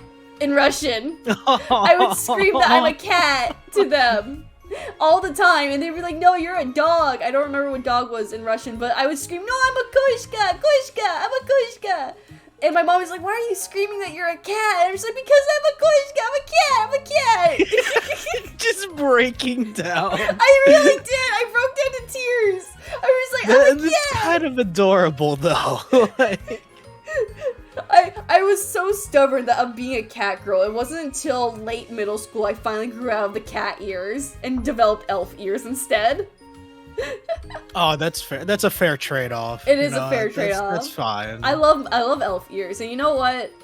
I would never draw myself with cat ears ever again. I can't look at myself with cat ears ever the same. It just hurts. That era is over. Just have a nice lid on that. Yeah, it's the cat ears are gone. I ripped them off from the stitches that they were sewn onto. You don't even miss them a little bit. I really can't see myself. Like, in first grade, my mom knew how much I love cats. She got me a cat-eared headband, and I wore that to school every day. Every day. Really? Yeah, it got so bad that my mom had to hide my cat ears for a while until I found them, but it was already too late. I stopped wearing them by that point. I still have the headband, actually. It doesn't fit me anymore because it was for my little baby head, but I still have it, actually. Oh, that's a cool memento to have. Yeah, it reminds me when I was so psycho about being a cat for some reason. I don't know why I wanted to be a cat. I think watching The Cat Returns might have messed up my brain a little bit. If you woke up tomorrow and you were your perfect rendition of a cat girl, would you be okay with it? Define perfect, because my perfect rendition was having flesh ears. If you still want it, you can. I think I would want the hair, I have brown hair in real life, so like brown cat ears. I guess that'd be fine. But then, no, that would be fine. But then, like, it'd be weird to, like, feel on the side of my face where my original ears were, and just, like, there's just flesh. It's smooth where my original ears would be. I would honestly always think about that, or it's just, like, if you move their hair from that, is that just, like, gull? It's a hole where the ears were. Oh gosh. I think even as a kid, actually, with my flesh ears, I actually drew, like, human ears at the same time, so I have, like, 4 sets of ears, basically. Or 2 sets. I feel like that I would always just assume that they still had normal ears, too. Yeah. So it was, like, I never thought about it as a kid, but it was just like, oh yeah, no, that's just, like, 4 ears. Yeah, like, man, I can really hear you. Yeah. How am I supposed to wear the headphones? Just, like... Yeah, right? Oh gosh, that would be so bothersome. How would you? You need like two sets of headsets. I'm just thinking of like all the memes where like cat girls have like headphones, like, but their headphones are not in their cat ears, they're where their human ears. And just like, her ass is not listening. Yeah, she is not listening. Little Tim was a little dumb. She was also kind of dumb. She was really obsessed with cats and thought was a gamer girl, but she was just only into Pokemon and considered that as a gamer girl. That's fair too, though. You know, I can't deny that. I was really into like video. It was because like have you ever heard of this game called Little Big Planet? Yes. Yes. I loved Little Big Planet as a kid, and a lot of my friends I made on there are still friends with me to this day. And I made a lot of the friends I made were like all like they're all guys, so I was like, I was one of the guys, one of the dudes. I'm a gamer. One of like, them dudes. I'm just part guys being dudes. Exactly. So I'm just like, yeah, I'm a gamer. I'm a gamer girl. But like I was annoying about it. I made sure everyone knew who came across my path. Awesome. I didn't know that y'all actually existed. That's awesome. No, I remember one time my dad took me to his job for like bring your daughter or child to work day, right? And they did like a newsletter for their job. It's like a little like it's like a little nice newsletter for like around the area, right? And there was a section about me for after like bring your child to work day was done. There was a little section about me. It was like, and Mr. Caruso's child, Timothy, proclaimed to be a gamer girl to the whole room. And that exists. I think I still have that paper. Oh man, that's awesome. I wore the medal of being a gamer girl too loudly until at one point I'm just like, I'm not a gamer. I'm not a gamer. I'm still playing games. You got recognition though. I mean, I guess. Where's my recognition? I'm just like, where's my where's your medal? Hey guys, I'm the gamer girl. I'm the gamer girl. I don't play a lot of games, but I'm the gamer girl with fleshy cat ears. If I was if I was a streamer, like if my child self was a streamer now, I think that'd be a nightmare for me. I agree. Let's talk about something else and not that. So, yeah, sure. I cringe when I think of child me, which I shouldn't, but I do. Anyway, so Mikey, what was your everything toy as a child? The toy you carried around everywhere that you absolutely treasured as a kid? Oh, that had to be my Pikachu plush. Ooh. It was fat Pikachu. You Yes! know? Yeah. Was it an official fat, one? Fluffy Pikachu. It was an official one. Mm-hmm. Yeah. I don't know where we probably got it at Toys R Us or something. Mm-hmm. But I loved that fat Pikachu plush. I would take it anywhere I went. That was during the era where I would bring it everywhere. Mm-hmm. I would be sucking my thumb, and Aww. the fat Pikachu's tail would be lodged in my ear. Wait, what? Yeah, I don't know why, like, but baby Mikey really likes sticking things in his ear and rubbing the tip of like people's noses with my palm. It was weird. What? Yeah, I know, but it was just like I'm just so confused. How did you shove it in your? Huh? I don't know. Like, it wasn't like I had to like keep it there with the other hand and stuff. It wasn't just like launched completely in there to the point where I was just dangling like an earring or anything. Okay, I thought that's what But I thought that's what it was. that would be funny. I'm just imagining little Mikey with like sucking his thumb, other hand is down, and just a Pikachu coming out of his ear. Yeah, no, baby Mikey looked like an adorable idiot. He looked so cute, but you could tell that he was stupid. Oh my god. Do you still have that Pikachu to this day? Oh, it's in like storage right now. Ah. Also, it's probably dirty as shit, but yeah, I don't know. I'm sure my parents like tried to profusely wash it because like Oh. the eyes on that Pikachu, they would have like white in the middle, right? Yeah, no, Yeah. that's like gone. Oh. Now it's just like, yeah, now it's just like giant black eyes. ball beads. Yeah, it's just like he's seen some shit. So yeah, but that Pikachu was loved. Uh-huh. The It was best loved. ones are always the well loved. My childhood toy was also a Pokemon one. It was a Mewtwo one. Oh, It was a little Mewtwo plush oh, because nice. Mewtwo's my favorite Pokemon, even as a kid. He was also my husband for a little while in elementary school. He's like, yeah, I'm married to Mewtwo and he's my husband.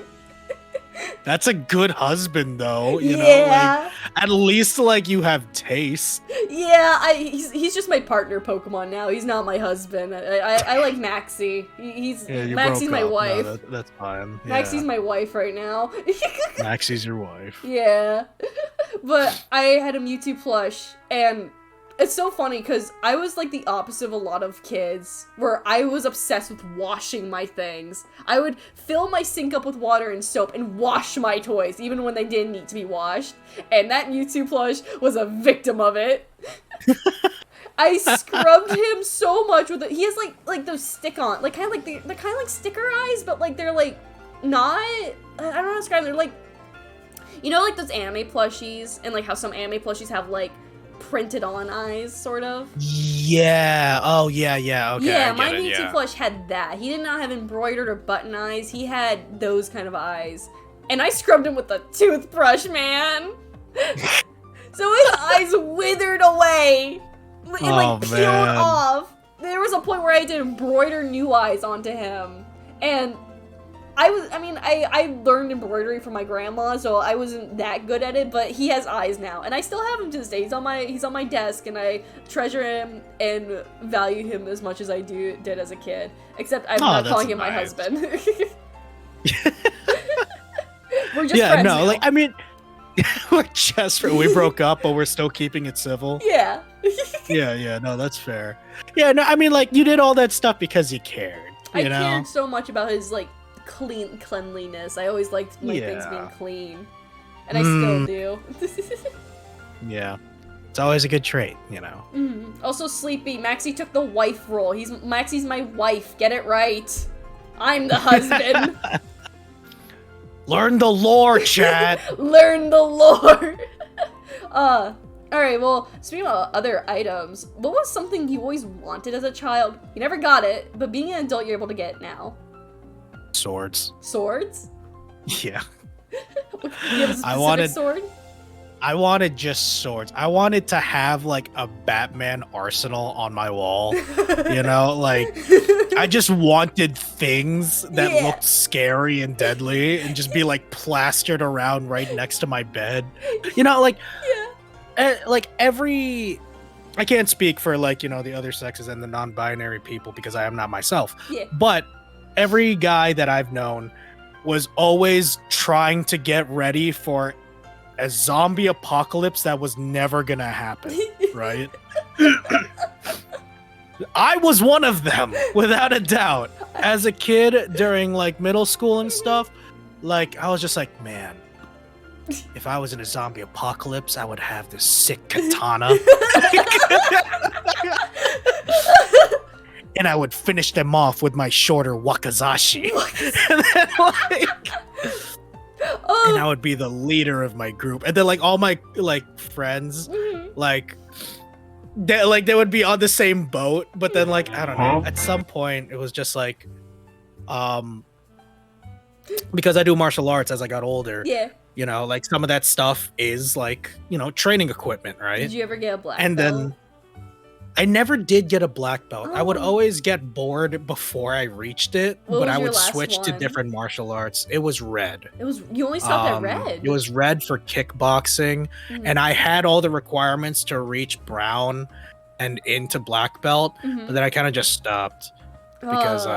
I don't remember why, honestly. The last one I remember, I took like kid like karate like stuff as a kid. I stopped at purple. I was fully ready for a brown too, actually, but I got lazy. Oh, was purple your brown into black? Yeah, it was. Oh, okay, okay. What was that? I'm trying to remember the color. It was white to orange to yellow to green to blue to purple to brown to black. Okay, yeah. So mine was pretty much the same, except red was in between purple and brown. I don't think we had a red belt, if I'm recalling. I think red was like for instructors. I think I don't remember, but. That's fair. So I had to get the red belt so I could be the teacher. Yeah. But I never finished. I was gonna make a comment. I was like, you wanted to if you wanted that many swords as like a kid, I just imagine you wanted to be like if a burglar broke in, you wanted to be that burglar's worst nightmare. Yeah, I wanted to be ready. I was just like, don't worry, Mom and Dad. I got this. You're like aerobics from Dragon Ball. Yeah, it's just like me with my short sword katana, just like, don't worry, Mom and Dad. I'll take care of this bad guy. Just look away for a second. You made a mistake coming here. Now you can take me.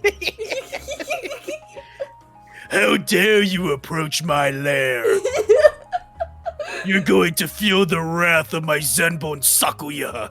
Did you ever buy any swords like now or? Yeah, like later on with the whole martial arts stuff, it was like more of a necessity to ensure the training was still going. Mm-hmm. And you know, I would collect, train, blah blah blah, and then I would have my own little fun collection. So when my friends would come over, Mm-hmm. you know, like they would see the collection and they're just like, whoa, Mm-hmm. why? And then I was just like, zombies, dude. And I trained with it, so it works out. And then they're so just like, fair.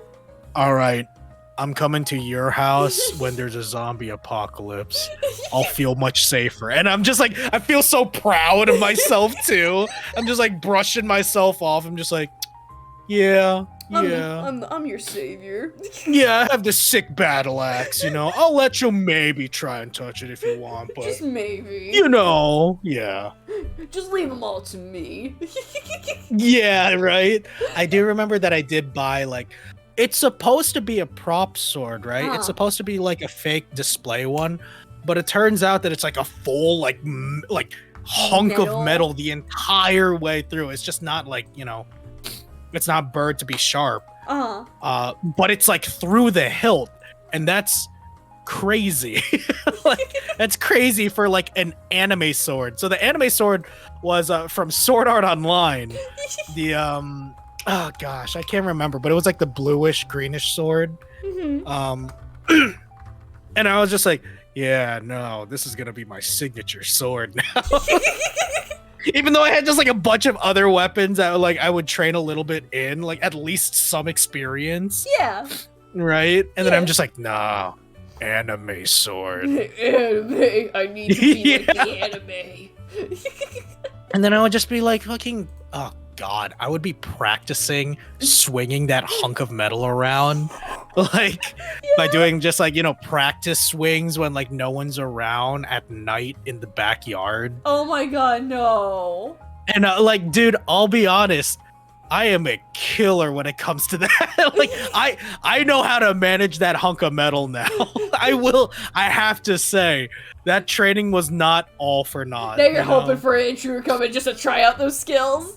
I just want to show off at this point, you know? Like, I'm just like, hey, intruder, before you grab stuff, check out this. You swing around, just like, oh, not bad. That's pretty cool. That's pretty cool. You know, maybe I won't rob you.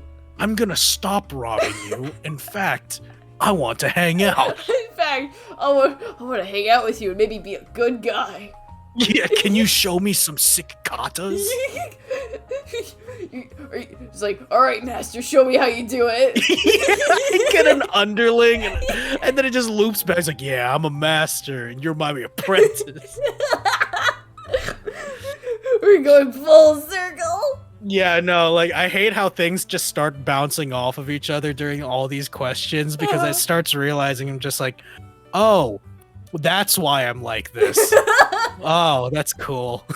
I just realized you basically answered the next question I had, unless you have a different answer for this one, which was, was there anything you owned as a kid that soon turned to a collection into your adulthood? If not, what would you have collected?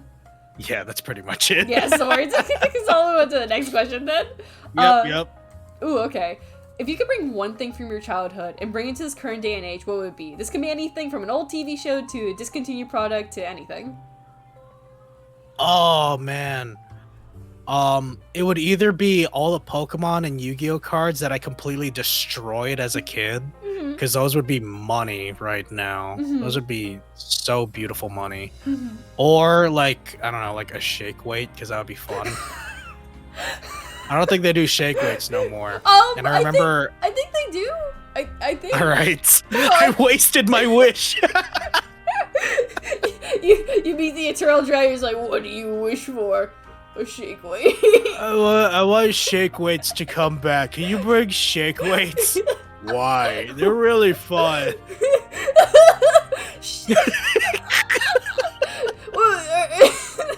Are they just fun to have, or? I mean, I had a shake weight, so. Look. I'm just curious. I'm not judging. I remember I brought a shake weight to my Spanish class for fun. And there was no rhyme or reason for it. Wait, you brought your shake weight to school? I'm processing that now. Yeah, I did. It fit really well in my bag. I only took it out for Spanish class. I did it in the middle of like during class. No! And then like me and my friend were just talking about the shake weight, and I was just like, it really works. And then that was it. There was no other, like, it was barely a bit. It was just me showing off a shake weight in the middle of class because I didn't care. You know what? That's. I want to say that's the strangest. I want to say it's like the strangest thing I've ever heard happen in a classroom, but. I've seen and heard stranger, genuinely. That is super fair. Yeah, no. High school is that time where, like, people experiment in the dumbest ways. Oh, you know what I mean? No, actually, yeah, that just reminded me. I went to for high school, I went to an art school. Like, it was an art academy, right?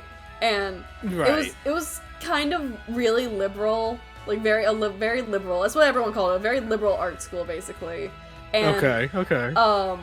I remember there were some kids, like, it was very split. I always describe my school as the Tumblr. The school is very Tumblr-esque. But, oh, interesting. Yeah, so there was, like, a lot of people who were very, like, pro-LGBTQ and all that, and, like, people who were in the LGBTQ, and a lot of my friends were, and I support them, of course, I always do. Of course. But there were some people, there were, like, Twitter users, who just hated them for no reason. And there was this one kid who I remember to this day because he did two outrageous things in high school that I remember. The first thing, like, not the first thing, this was like the least offensive thing he did. He shaved his entire head, like, I mean hair, eyebrows, any hair that was on his head was gone. He shaved it off and drew it back on with marker. Oh, that's awesome! That's so cool! I don't remember what kind of marker he used. I hope it wasn't Sharpie, but it looked permanent because it was on there for a while. But, that's so metal. That's awesome. I love that. You're not gonna love what he does next. Oh no! Because the second thing, and keep in mind, again, the school was very pro-LGBTQ. Like, it was very, like, friendly, very safe for them. But this one guy came to school in a homemade, spray-painted, printed shirt that said, I hate the LGBTQ, and had a vomit emoji, and, a very homophobic shirt. Boo! And tomato. It gets worse. It gets so much worse, because all the kids saw that, and those who were a part of the LGBTQ or supported it, the next day wore all their LGBTQ memorabilia, so I saw a lot of rainbow that day. Because they were like, it was like a protest, basically. And then that same day, I kept seeing other students who weren't, like, in the LGBTQ with, like, the rainbow flag on their back of the palm, like, the back of their hand, with, like, crossed out. It felt like I was seeing a war at my school.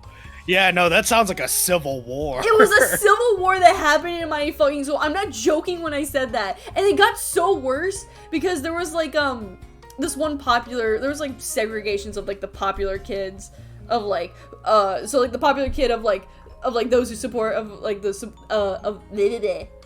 popular girl who supported the LGBTQ girl like stuff and all that. She like made an Instagram post like talking about like the civil war basically that was happening at our school. And then this one guy who was like against her and like, you know, homophobic, I guess we might as well say it.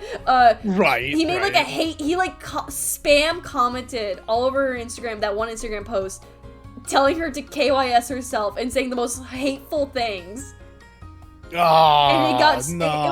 it was so unnecessary too. It was like so hurtful because it was really heartbreaking to see her cry. But then it got worse because someone who was friends with her made a post like shitting on him.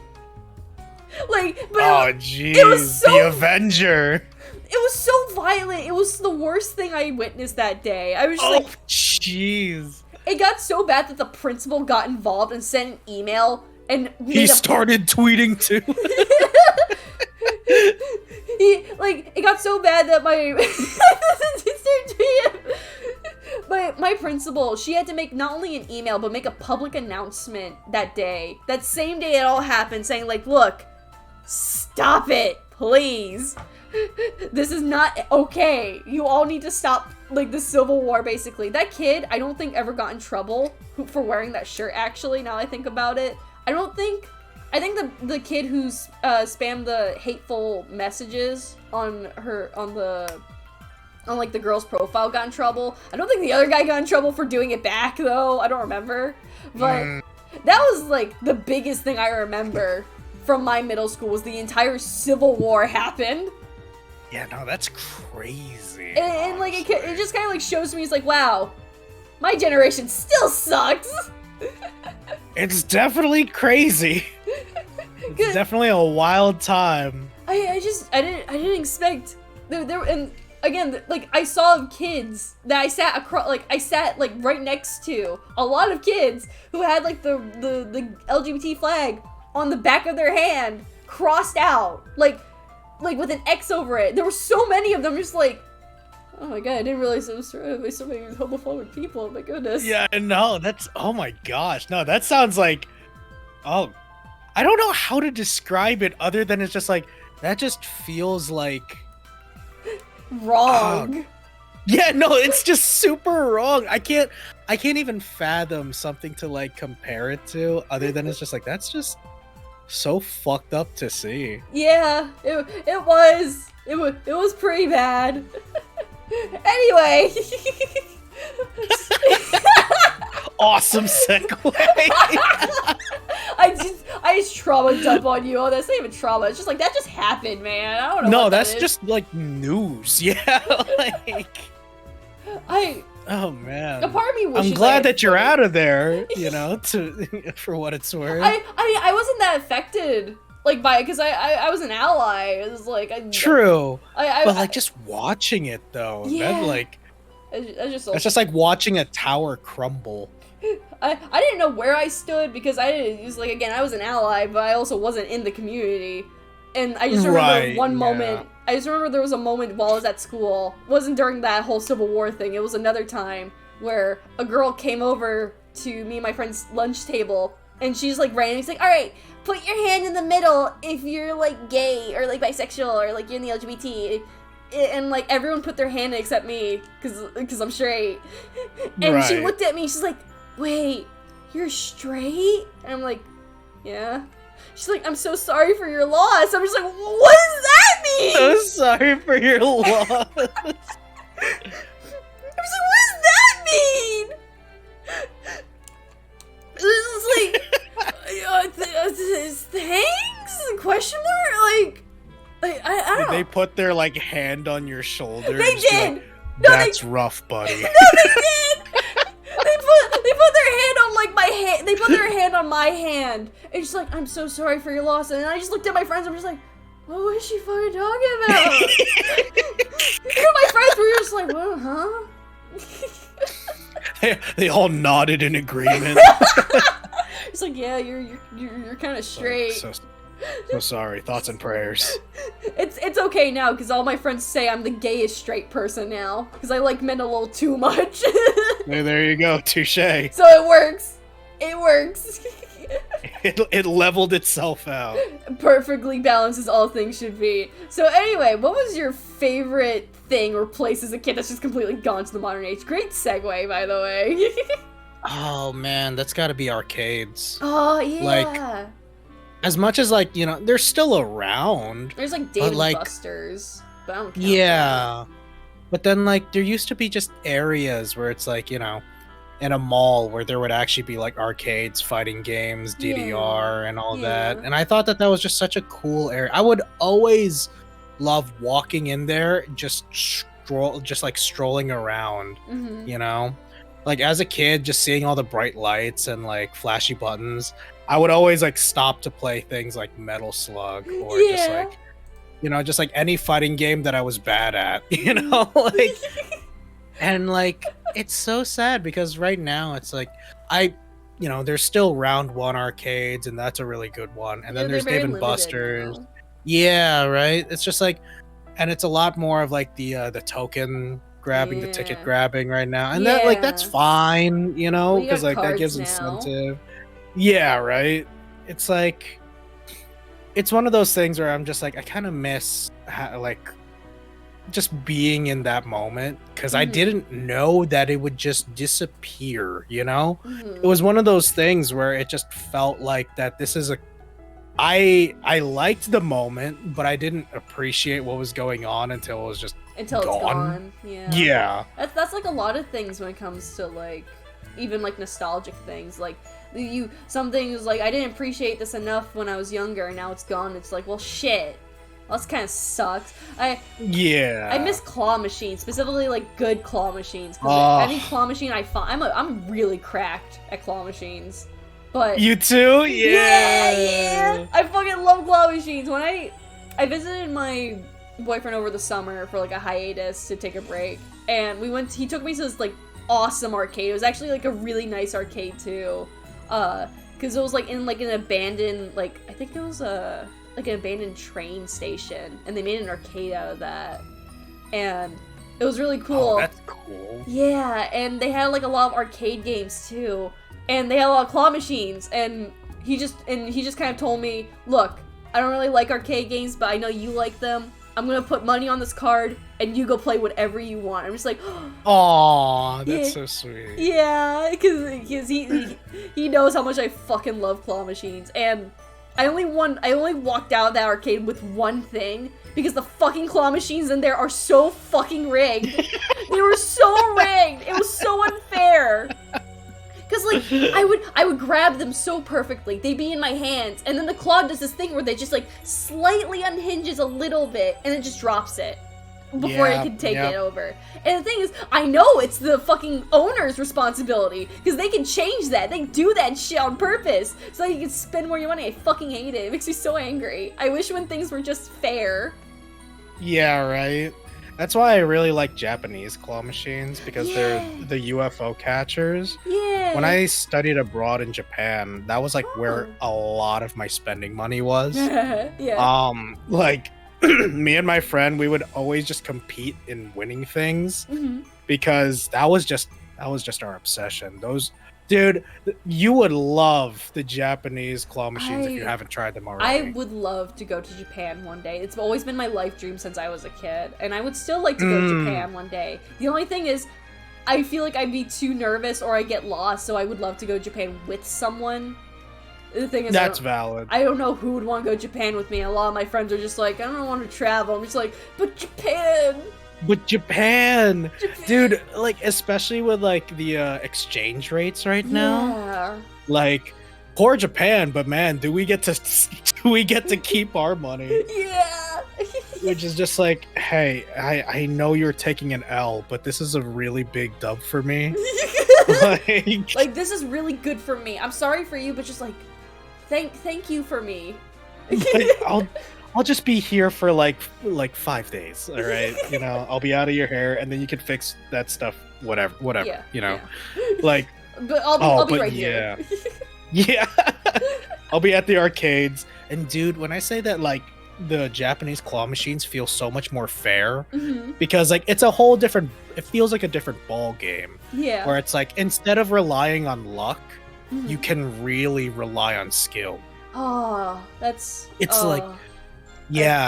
like it has the 2-prong, right? Yeah. And from what I've gathered from like doing it for like 5 months when I studied abroad there, you have to kind of just accept the fact that like you're not going to get it on one try, right? But you can keep setting yourself up for like inevitably winning.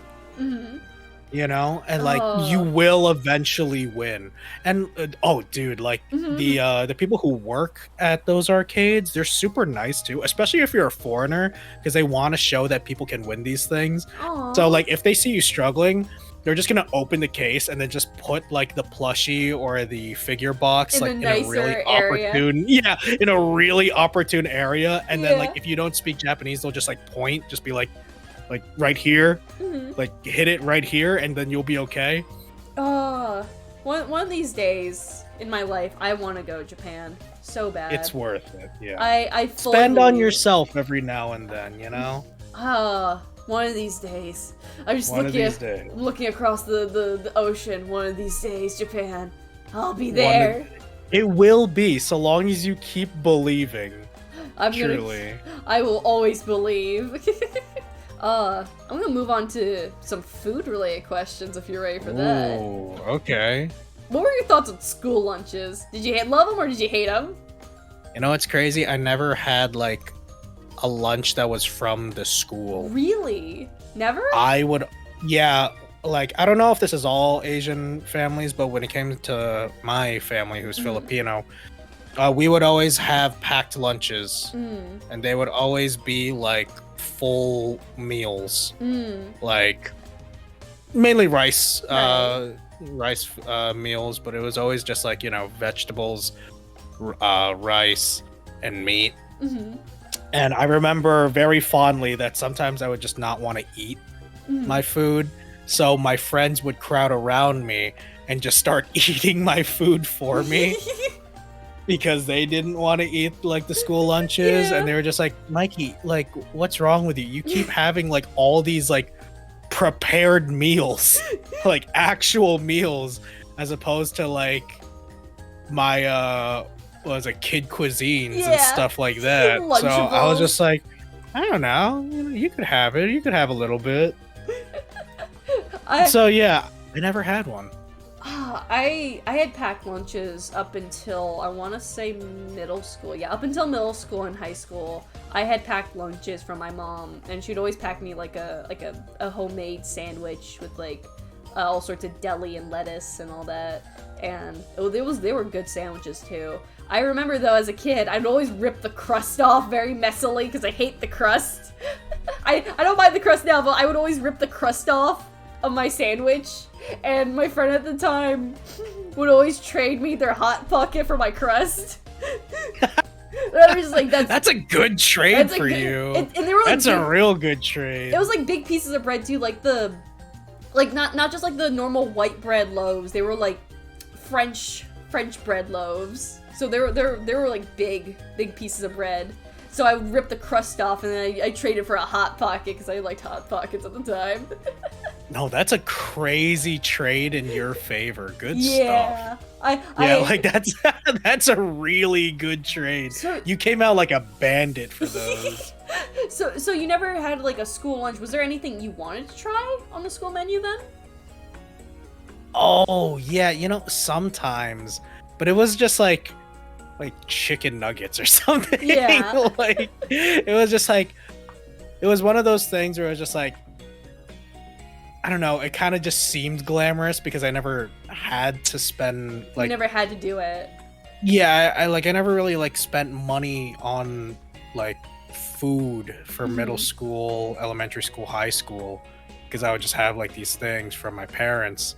And I loved it, don't get me wrong, but it was one of those things where I was just like, man, what do other people experience, you know?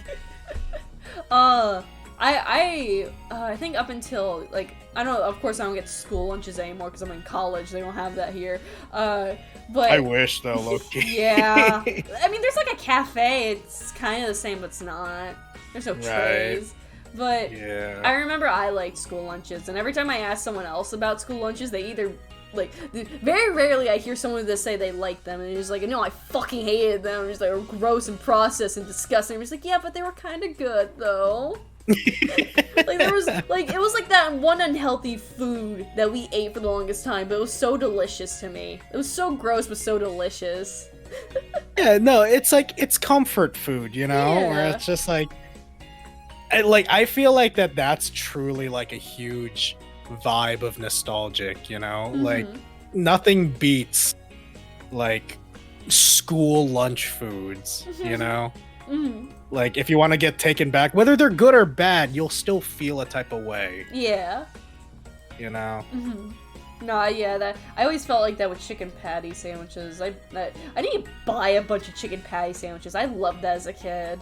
Oh man. That sounds delicious, honestly. Yeah. Alright, so, okay. My next question rubs my hands together. That one I heard. Oh, okay, good. You can that one hear I it. heard this time around. Yeah. Wunderbar. What was your favorite fast food restaurant as a kid, and does that still hold up to your tastes? Oh man, I used to love Burger King as a kid. They had banger toys. Yeah, I agree. Yeah. Yeah, no, they had such banger toys. Realistically, I only cared about the toys. Yeah, like, I mean, I'll be real with honestly, myself. I like, it was always a competition for who had the best toys. McDonald's or Burger King? Yes, exactly. Where I was just like, Wendy's could not compete. No. Like, Burger King and Wendy's ended up getting, like, you know, those quality IPs, you know? Like, the Pokemon ones that Burger King Oh always my had. The gosh. fucking golden plated cards. I still have some of those. Which Like, ones do you have? I got all of them. You have all of them? Yes, I do have all of them. I think I have repeats of Mewtwo and Charizard because I have a big family. So, like, anytime that we would eat, we would end up getting all of them and stuff. Like, I didn't understand what it was as a kid, but now that I'm old enough and we kind of kept them pretty, like, secure, I just look at them and I'm just like, yeah, I'm so glad Baby Mikey didn't eat these. I never got them because I think those released a little too late. Like, they released a little bit, like, before I was born. So, I had, like, the Diamond and Pearl Pokemon toys where they had, like, card holders. Oh, but those are sick. They were. I actually, I always wanted the Mewtwo card for the longest time. My mom refused to buy it for me on eBay. But when the moment I got my first, like, PayPal commission on, like, an art commission, I bought the very first thing I bought with my own adult money was that Mewtwo Golden Play-It card. Nice! And I should have looked more at the description because it was a little banged up. There were some, like, scratches on the card, but I don't care. It's mine now, and I finally own it. Yeah, true. Yeah, no, that's, like, genuinely a feel-good moment. Like, there's something so cool about just starting to realize that once you have adult money, you're kind of unstoppable. Anything. Yeah, like, everything they were just like, as a kid, it's like, oh, I wish I was old enough to get that. And I'm like, wait a minute, I'm like pushing like mid-20s. I'm fine. The moment I had this moment just ever so recently. Because I actually only started driving by myself this year. Like, I can drive. Nice. I got my thank you. I got my own car, so I don't have to borrow my parents' car. And I have my own money, right? So the moment I, like, drove myself to school, and I was about to go home, I got in my car, I'm just like, wait, I have money, and a car, and I can drive. I can do whatever I want. All the pieces are coming together. literally yesterday. This happened yesterday. The first thing I did after I was done with my classes, I went to my mall and I went to go get myself boba tea and Build-A-Bear because I could. Nice. That's huge grown-up status right there. I told myself I could, so I did. Yes, we love to see it. Oh, that's perfect. That's a dub. Huge dub for you. Congratulations. Thank you. Thank you. You just unlocked another part of your like capabilities Yeah. that you can just hold dear like from now on. I can do what now. I don't have to ask people for rides because that was like what I had to do before. I don't know how early or later you learned to drive, but I had to learn pretty later because of COVID. Thanks, COVID. So I got my driver. Oh yeah, go ahead. Oh, Mikey. Hello. Oh, hello. Sorry. Oh, you're fine. But yeah, what was that? I was gonna say like what was that? I don't know how later or soon you learn to drive in your life. I had to learn later in my life because of COVID. Thanks, COVID. But I got my driver's license like last year, and I got my car this year, and I started driving by myself this year too. So I was like, now I don't have to ask anyone to drive me anywhere now. I can do that myself. Like the evil in my head, in my mind of what I can do. Now that you drive, does that mean that like you are the main driver for every occasion now? I'm like the last choice for a driver in my family. Good. No, that's a good thing. Yeah. But sometimes I'll ask my family, just like, hey, you need me to go grab anything as an excuse just to leave the house and go drive, because I like driving now. Yeah, nice. Good stuff. But, no, yeah, just the moment you learn to drive, chat, and you have money, you have freedom. That is your freedom. Yeah. Just appreciate these times where you are a passenger princess. Because if you are very capable with driving, you're gonna miss those days. Oh no! That's really funny you brought that up because when I went to visit my boyfriend last year for the first time, right, in his state, I made a joke to him because he would always drive me everywhere. This was before I could drive places, and I made a little joke to him saying, he's like, oh, I'm like your passenger princess. And he's like, what is that? I don't know what that is. And I was like, oh, it's just like a cute name, is like, you know, it's like I'm the passenger, and like, and he's like, oh my god, no, I love that, you are my passenger princess. So now every time I go anywhere with my boyfriend Shade, he drives, I'm the passenger princess, and that's strictly coded. He makes sure that that's cute. Yeah, so that title will never be relinquished unless for emergencies. But no, I will always be a passenger princess. I like being the passenger princess. But sometimes Dude, I'll do I miss being that, honestly. Now I'm just the guy who carries passenger princesses. No! Just like, all right, whatever.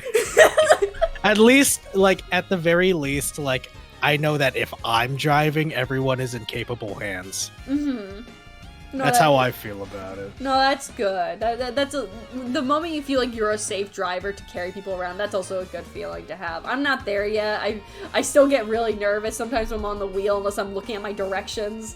But valid. But I want to be able to carry other. I want to be a passenger princess and be a holder of passenger princesses. If that makes sense, I want to be both. Yeah, no, that's fair. You want to dual wield the positions. That's fine. I want to be. That's the end goal. That's the dream. I want to be taken care of and take care of. Yeah. I believe in you. You'll get there. Thank you. And so for my next food-related question, what was your broccoli? The food you absolutely despise, and do you still hate it to this day, or have you grown? Oh man, that's funny because like I guess technically. Raid! That scared me. Hold on. Hi Jax, thank you for the raid. Jax, thank you for the raid. Thank you for the raid, Jax. What were you doing?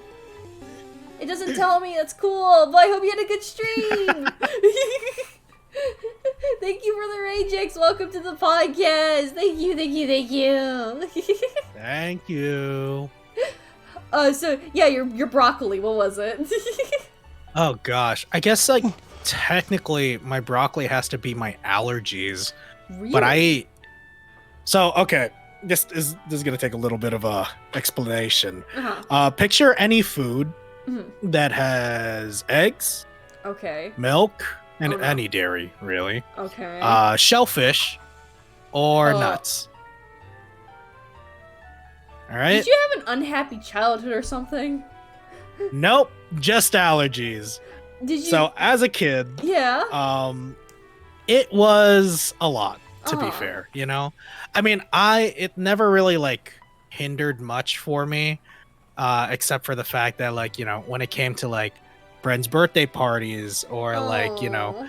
pizza parties, I was just like, well, I can't like the thing is that I can't be sad about it if I know that if I were to eat that food, it would kill me. Yeah, but So it's I'm just like, tempting. I'm doing this for my safety, because if I just do caution to the wind, Yeah. I won't be around no more. Oh. You know? Yeah. So it was like it and it's different from being like lactose intolerant, you know, because those people they are reckless. Yeah. They will just be like, yeah, I'll take it, like I'll tank it out and suffer later, whatevs. But for me, it's just like now my throat closes up, I get huge burn, like rashes everywhere. I lose my vision, and if I don't treat it, then I'm gone. Well, That was an awesome meow. is the cat. Yeah.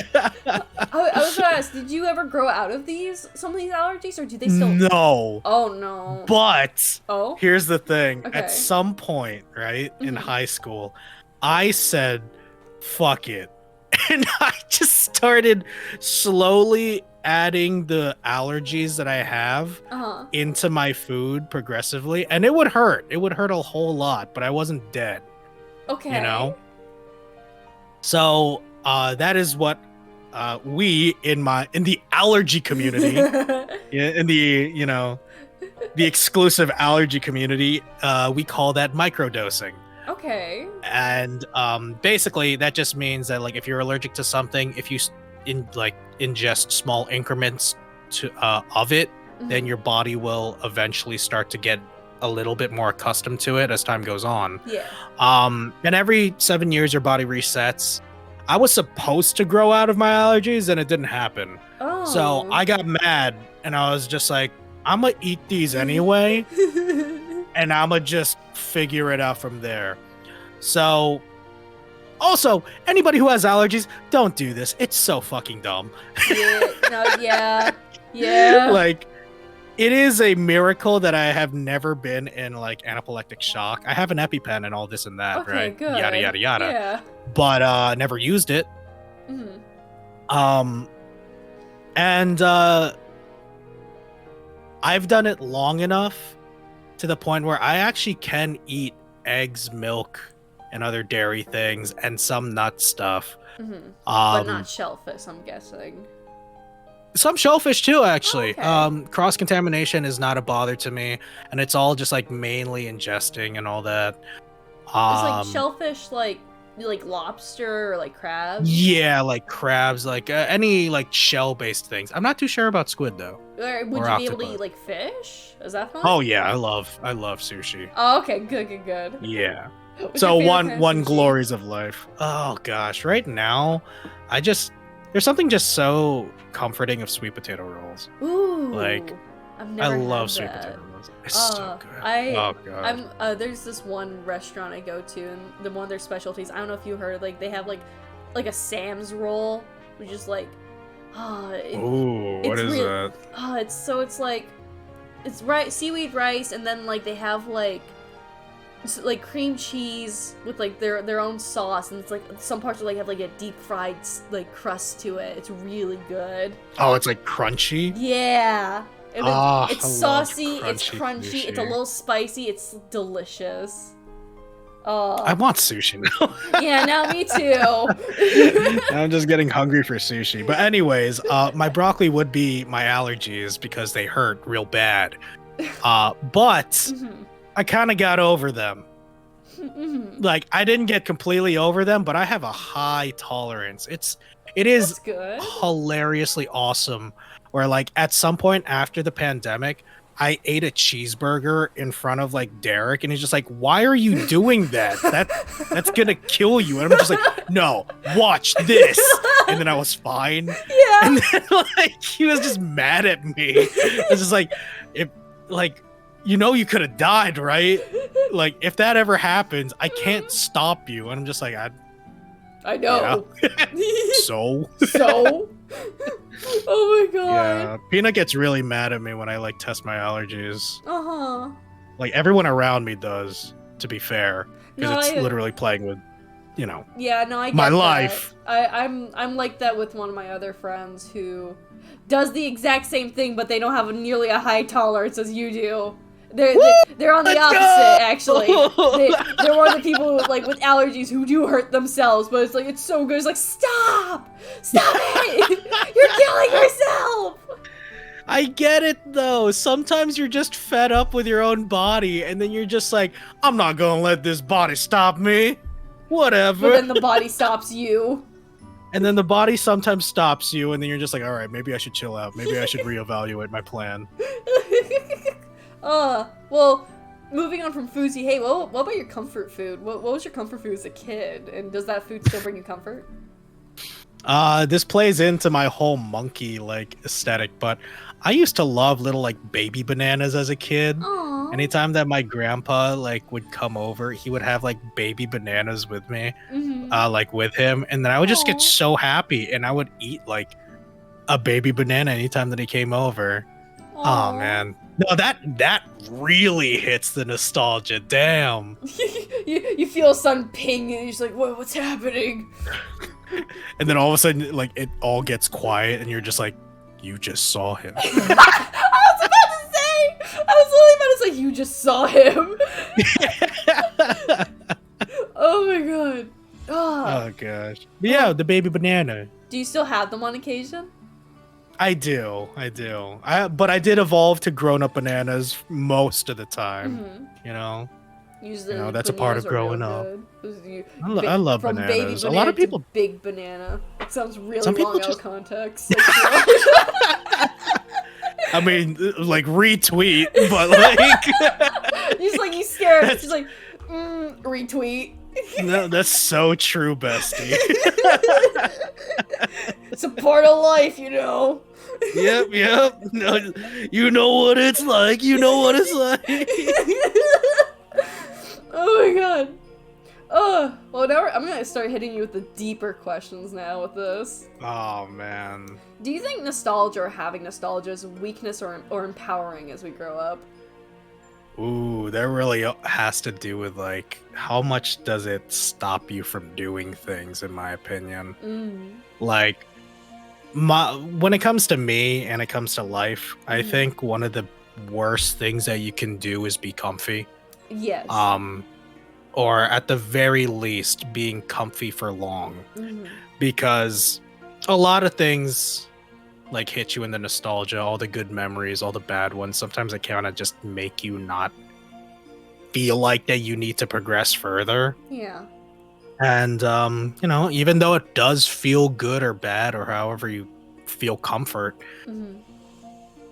what matters more in life is that, like, you kind of just have to keep going. You know, nostalgia, I guess, is a weakness. It's a good thing to have because it remembers who you, like, you kind of remember who you are for it. But it's like, so long as you can have nostalgia, reflect on it, and keep moving on, I don't think it's a weakness. You're weak. You're weak for making it, for thinking about it for so long.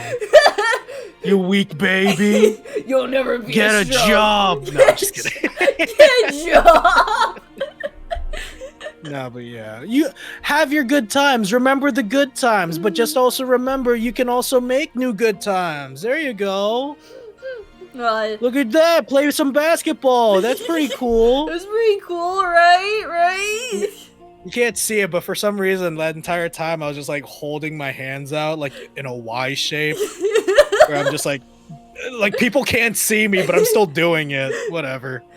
No, you're doing it with your pose right now, with the art. Yeah, there you go. I should have drawn that as your pose. Yeah. we can work it out in edits. Yeah, well, I'll work it in edit. Editor, Tim. Can you put my hands up. Editor Tim. Thank you. Put Editor Tim. Thank you. Tim. Thank you, Editor Tim. I'm so tired. It's like midnight for editor Tim. Oh, that's true. Okay, so with my next question, what was your thing as a kid? Was it art, gaming, writing, or any of the sorts? And how's that hobby or skill developed over the years? And how would you compare it to your younger years? Oh, that's a good question. I think, in addition to like, I used to do art, I used to do gaming and stuff. But one thing that I kind of did as a kid was I kind of was really good at wrangling people up into doing things that I liked at the time. Describe it to me. Like, I was in middle school, I was just like, I want to play Yu-Gi-Oh! So I brought out my Yu-Gi-Oh! Deck, and I was just like, you know what? Everyone should play Yu-Gi-Oh! And then all my friends started like buying Yu-Gi-Oh! Cards. We would just play during recess and all that. And then like at some point I was just like, look guys, I got a new DS. Let's all play Mario Kart. Let's all get DSs. Yeah, and everyone got DSs. And then like we would play Mario Kart, The Sims. We would just like talk to each other on PictoChat. Oh my It was God. awesome. And then like, what's it called? It was just like a constant like trend thing where I was just like, let's get Pokemon cards and just trade. Like, wait, you never played them? We didn't play it. We just traded it, and then that was it. Like there was no end game to that. We just traded it for the ones that we liked, and then it got like it started spreading to other like grades too. It was very weird. You were And the then eventually- infection. Yeah, no, I was patient zero for no reason. And then like when it came to like what's it called? Like in high school, I was just like, I want to play Yu-Gi-Oh! Let's all play Yu-Gi-Oh! And then like my friends we made a club like called Card Club where a lot of people just started joining, and we would only just play Yu-Gi-Oh! Anyway. We pretended it was diverse, but then we were just like, yeah, like we just want to play Yu-Gi-Oh! After school. You just really want to play Yu-Gi-Oh? Yeah, I just really wanted to play Yu-Gi-Oh! I wanted to be the Dark Magician. That's all that mattered to me. Oh And then it's just like, yeah, that's I don't know. how would you compare it to now, wrangling people up?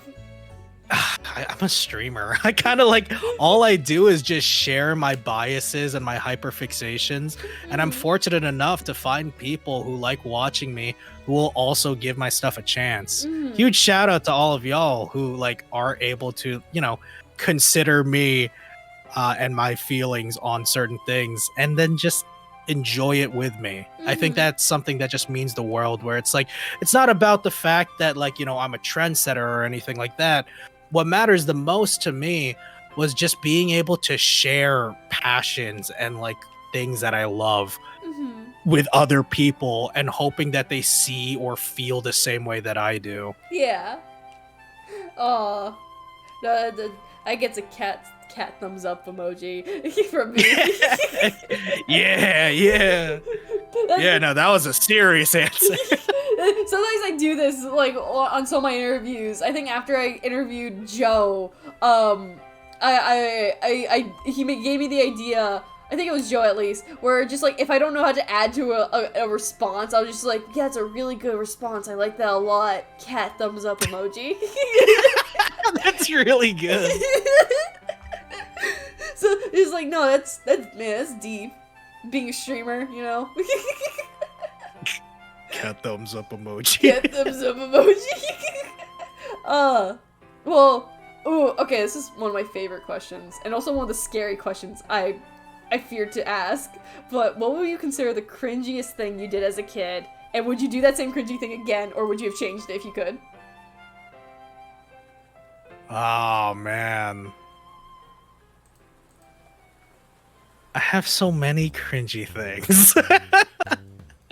I don't know. I think that if I was capable of still tumbling downstairs, doing that whole master bit, and being Sonic, I would do it again at any time in my life. Those things are funny. I don't care. like those things are too funny to just be locked away by past Mikeys. You have to tumble down those stairs. Now, whenever you see a staircase, you're just like, I I have to. I'll start stretching. I'll be more limber so that way the damage will not affect me as much. And I'll try and I'll bring out my helmet and knee pads and we'll slowly work our way. Cover it's like my yourself in tolerance pillows. thing, Like, just dump Yeah, your pillows no. on yourself. Yeah, no, exactly, right? Like I have to work my way into it, and then later on in the future, then I'll be unstoppable. I'll gain a tolerance. No one will be able to stop you. Yep. What about the I'll be a Sonic? hero. What about the Sonic thing you told me earlier? How you said, "I'm Sonic." I'm gonna race more kids and crush their dreams about being Sonic. That's easy. I could do that anytime. Would you do it with just Sonic, or would you take a step further? Would you become Shadow next too? Oh yeah, no. I have to I have to diversify my portfolio with the new Sonic movie coming out. Yeah, you're right. I'll do it in the theaters. It's just like, I'll race you for your seat. I'll race you for your ticket. Oh man. You're not allowed to one's see- no one is in the movie theater and I'm just sitting alone with a bunch of tickets stuffed in my shirt. He's like, that'd no be one's allowed to cool. watch the movie about me, Sonic. Me, Sonic, and Shadow. I'm both of them now. Sonato. Sonato. You become the ship Sonato. Your glasses reflect the Sonic and Shadow kissing meme. That's all you can see behind my eyes. Sonato. Oh my god. I respect that answer. Being able to tumble down the stairs more. I wish I was brave enough to do that. We can all try it, nothing's stopping us. Hold on. I'm gonna go down my stairs real quick. Wait, we're still on stream. Wait. Maybe after. We'll talk about it. We'll workshop it. My chat just hears tumbling and sirens for an ambulance. I guess I have to entertain Chet until Tim comes back. I don't come back until the next day. Yeah, it's just 3 days from now. It's just I missed so much work. You're still on the stream. Yeah, just talking. Oh, that'd be cool. Oh my god. Well, alright, so my next question for you, Mikey. Yes. Sonato. Sonato. Right. Sorry, Sonato. Thank you. Or Dark Magician, or Ash, or I'll take any of them. That's fine. Pick your poison. You have many aliases. I have many. Do you think your past self would be excited or proud of the person you become, or do you think otherwise? I think my past self would be very confused as to what I've become, because I would also look back at my past self and be like, what the fuck are you? You look back at yourself yesterday, you're just like, what the fuck is that? Yeah, it's just what the hell did you do? Yeah, it would be a mixture. I would have to I would have to kind of not take it at face value, and then I'd just be like, all right, what cool things did you do? And I would have to explain myself, because at face value I would be like, who the hell is this bozo? I think overall though, I would say that my past self would be proud of me, because every sad moment, every bit of nostalgia, every warming thought is all led up to me, and I am Mikey, and I think that is enough. You are Mikey.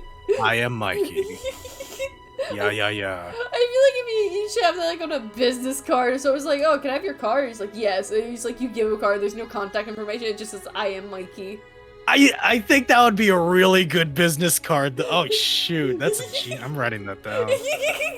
Yeah, no, I want that now. You're just like, oh, you're a really good guy. Do you have a business or something, or a phone number? He's like, here's my card. I am Mikey. just in very thin print too. It's fucking italicized. I just take it from his hand. It's that's my only one. I need to get it back. It's your line. I You had your chance with it. You're not Mikey. You're not Mikey.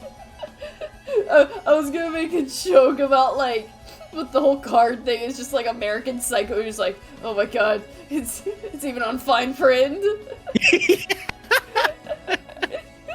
That'd be awesome. Oh gosh, that'd be cool. I'm just imagining the whole American Psycho scene of the card. So you're just like, oh shit, the measuring tape. I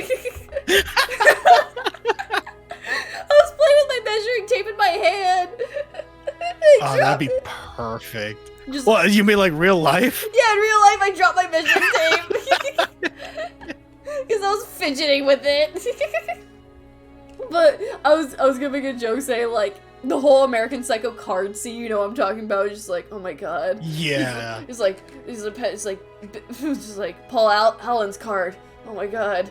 It's so nicely printed. I'm just imagining that with like Ewan and like Derek. And, like the others. That'd be a strong bit though. Like I kind of want to put that into like into reality. Yeah. Oh my god, I would love to see that happen. Oh my god. That deserves a spot in the real world. Well, with that question I asked you before, there's the tag-along question. If you could go back in time, what would you tell your past self? Oof.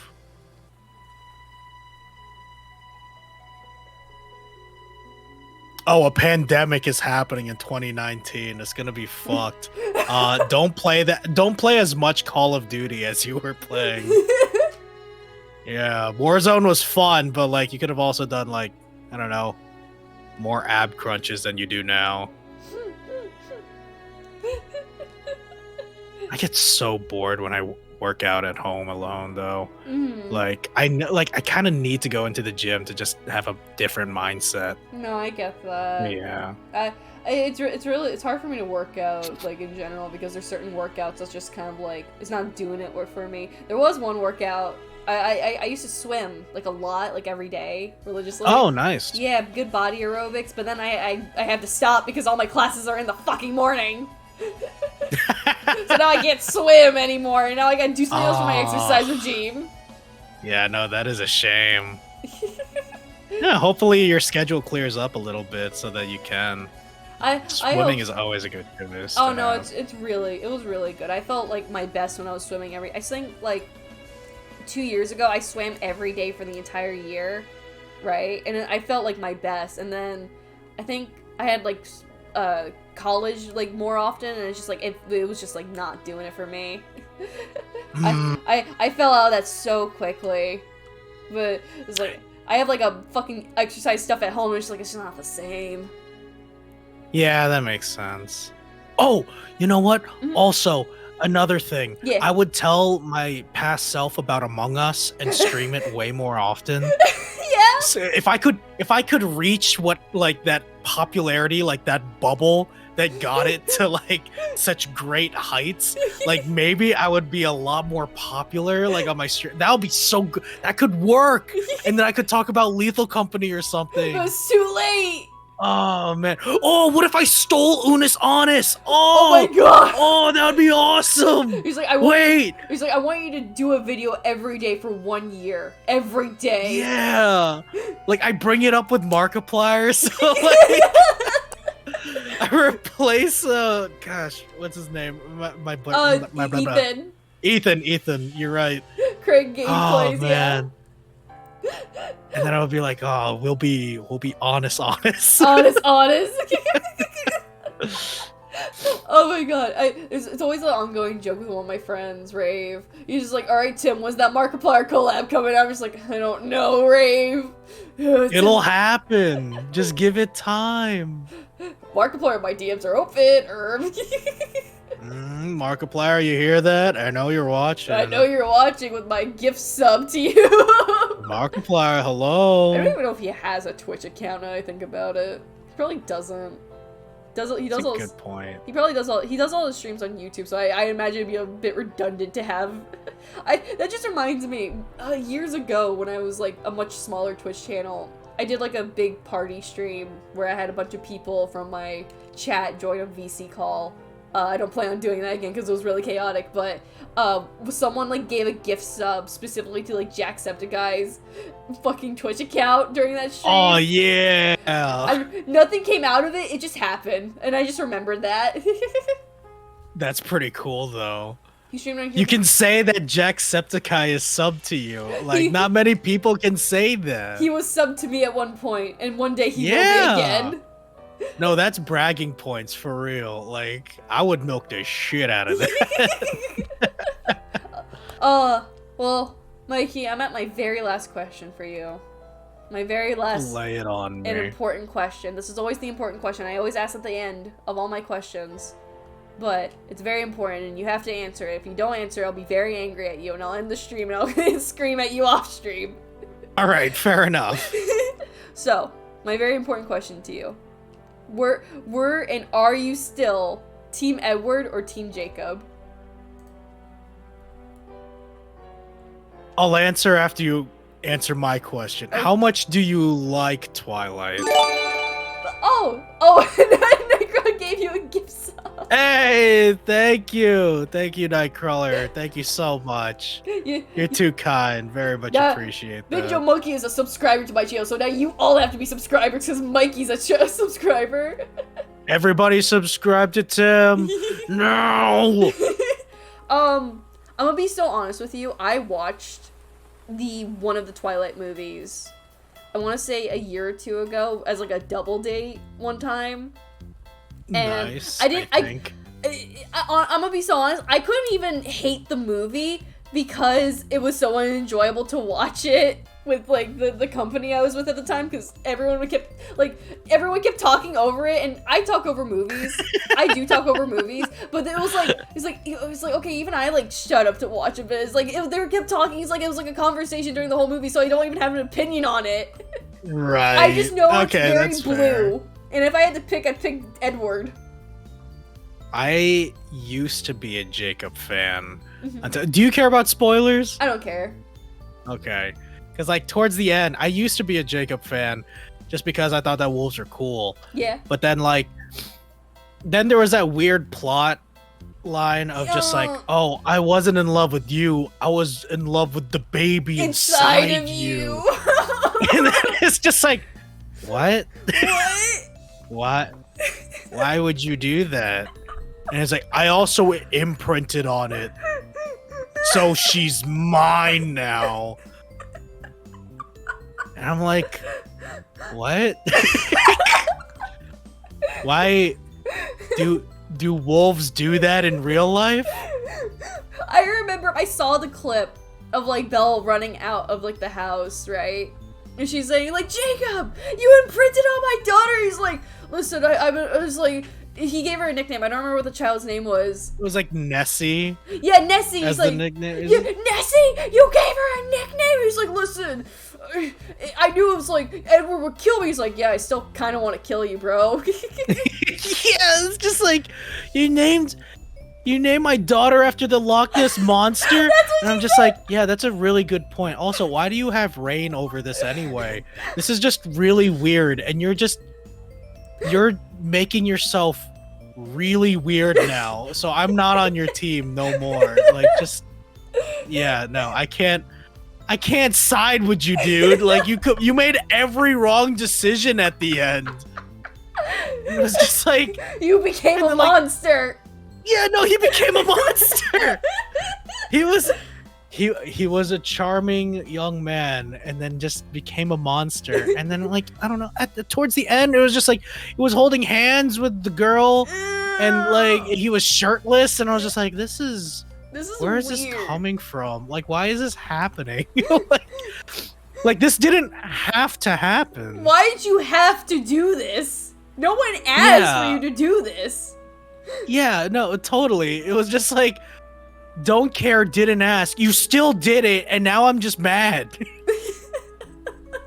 I need to rewatch that clip now. It's so funny. It's like, you named my daughter after the Loch Ness monster. Yeah, it's just like, yeah, no, that's a good fucking.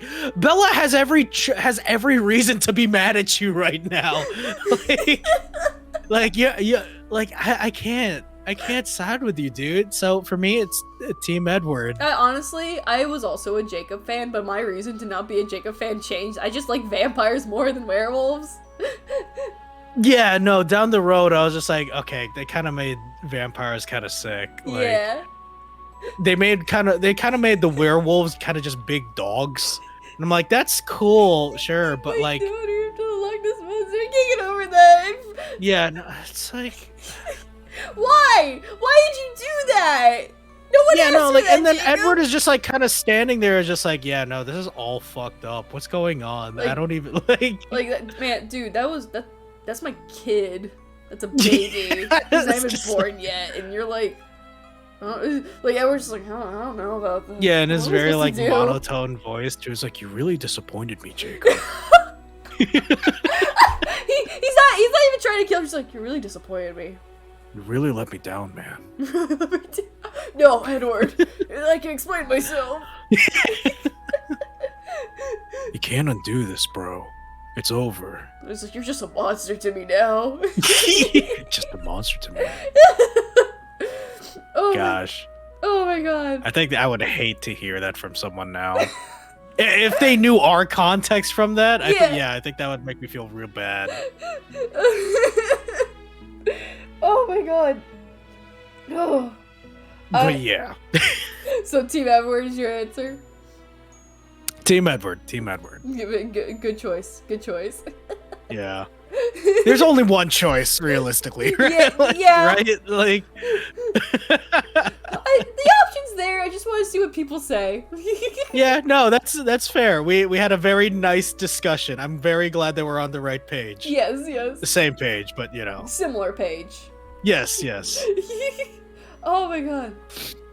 Mikey, I had such a blast having you here with me on the channel, on the podcast. Thank you. This was very, very fun. You are a great host. Oh, thank you. I do my best, genuinely. I always Huge shout out to Tim real quick, you know, Oh. because like Tim has worked so hard to like make all of this worth it, and like Tim is a great host, and all of y'all should consider subscribing a little bit more because Tim deserves it. Oh, you're too nice. Oh, I'm just so glad that you had a very fun time and we shared a lot of laughs during this, before and during the stream, and hopefully total. after, and you don't just Of ghost course. me. Well, we'll see about that. You know, It was like, yeah, everything I said on the stream was a lie. I still remember the band stuff. Okay, so I'm just What's wrong with it's, Band you know, no, you know, you do you. I'll be over here. You come on, no, you're so brave. Come on. You did call me brave, so I'm still here until the end. Oh my god. So band stream when I can't, every time I try to stream Garten of Band it sucks my bit rate to hell. I have to switch my model to like a Fugi tag, like what I'm using now, because the model that's animated gets glitchy and tears apart when I play Garten of Band. It sucks. You're really sacrificing a lot for Band. I love the games, alright? Hey, I mean, go off, of course. I made Peanut watch, it sounds like a torture thing. I made Peanut watch her boyfriend play Garten of Band. Peanut hates Garten of Band. Because of the models. Oh, Mikey, you don't... She has told me. Oh, she's told... Okay, good. I don't Yep, need to inform you. Yep. She screams to me about it a lot, but I just smile through it. I love you, Peanut! Oh my god. But no, genuinely, I had such a fun time with you on here, Mikey, and thank you so much for joining me today, genuinely. Thank you so much for having me, Tim. Absolutely. If there's anyone in chat who has a recommendation for someone to raid, because I am just about ready to cap this stream for the night. Actually, it's such perfect timing too. We made such perfect time. I'm very happy. I'm very happy how this... But Oh my god, Bear is stream. Yeah, I saw Bear was streaming. I'm probably gonna raid Bear and be annoying with my raid message. Bear raid, bear raid. We'll see her. Bear mace, bear mace. See her the bear chart. I'm still keeping this bean bag though. It's nice. I'm gonna keep this. I need that for tomorrow though. Nah. I can't get another beanbag like it though, Mikey. Yeah. Sucks. I mean, you're just walking out with my beanbag. It's just like, yeah, I can take this home, right? Yeah. Yeah, I No. can take this home. Oh, no, Mikey, wait. No, stop, wait. Goodbye. I'm just like, I'm not even trying to stop. You're just like, no, wait, stop, Mikey. You're too sunken into your own beanbag chair. I'm just reaching out It's to too you. comfortable. I'm like reaching out, it's like, no, Mikey, wait, stop. No. I'm just sitting by myself in the low. I'm just like, well, now I gotta get a new one. It's like, what am I gonna do now? Where's my guest gonna sit? Like your next podcast, they're just sitting on the floor. Oh, I would absolutely do that. Oh my god. Oh gosh. Brigo Bird. Yeah, we're gonna go raid. We're gonna go raid Bear. And here's the raid message. Remember, chat. Rare Chuck E. Cheese Showroom 90 Share Phase 3 HTF is our raid message. Remember that. No, yeah, again, thank you, Mikey, so much for joining me. I had such a fun time having you on here. And for my chat, another nostalgic chatter interview tomorrow. Ooh! Ooh, Also- who gonna be? I never tell. I never tell Oh, who it is. It's always a okay. surprise for my Mystery. viewers. Gotta stay tuned, chat. Gotta stay tuned. You have to stay tuned to the tune. But we're gonna go raid Bear. Okay, well, okay, I'm just forced against my will. I will see y'all tomorrow. Thank you for coming by. Bye-bye. Goodbye. See me later.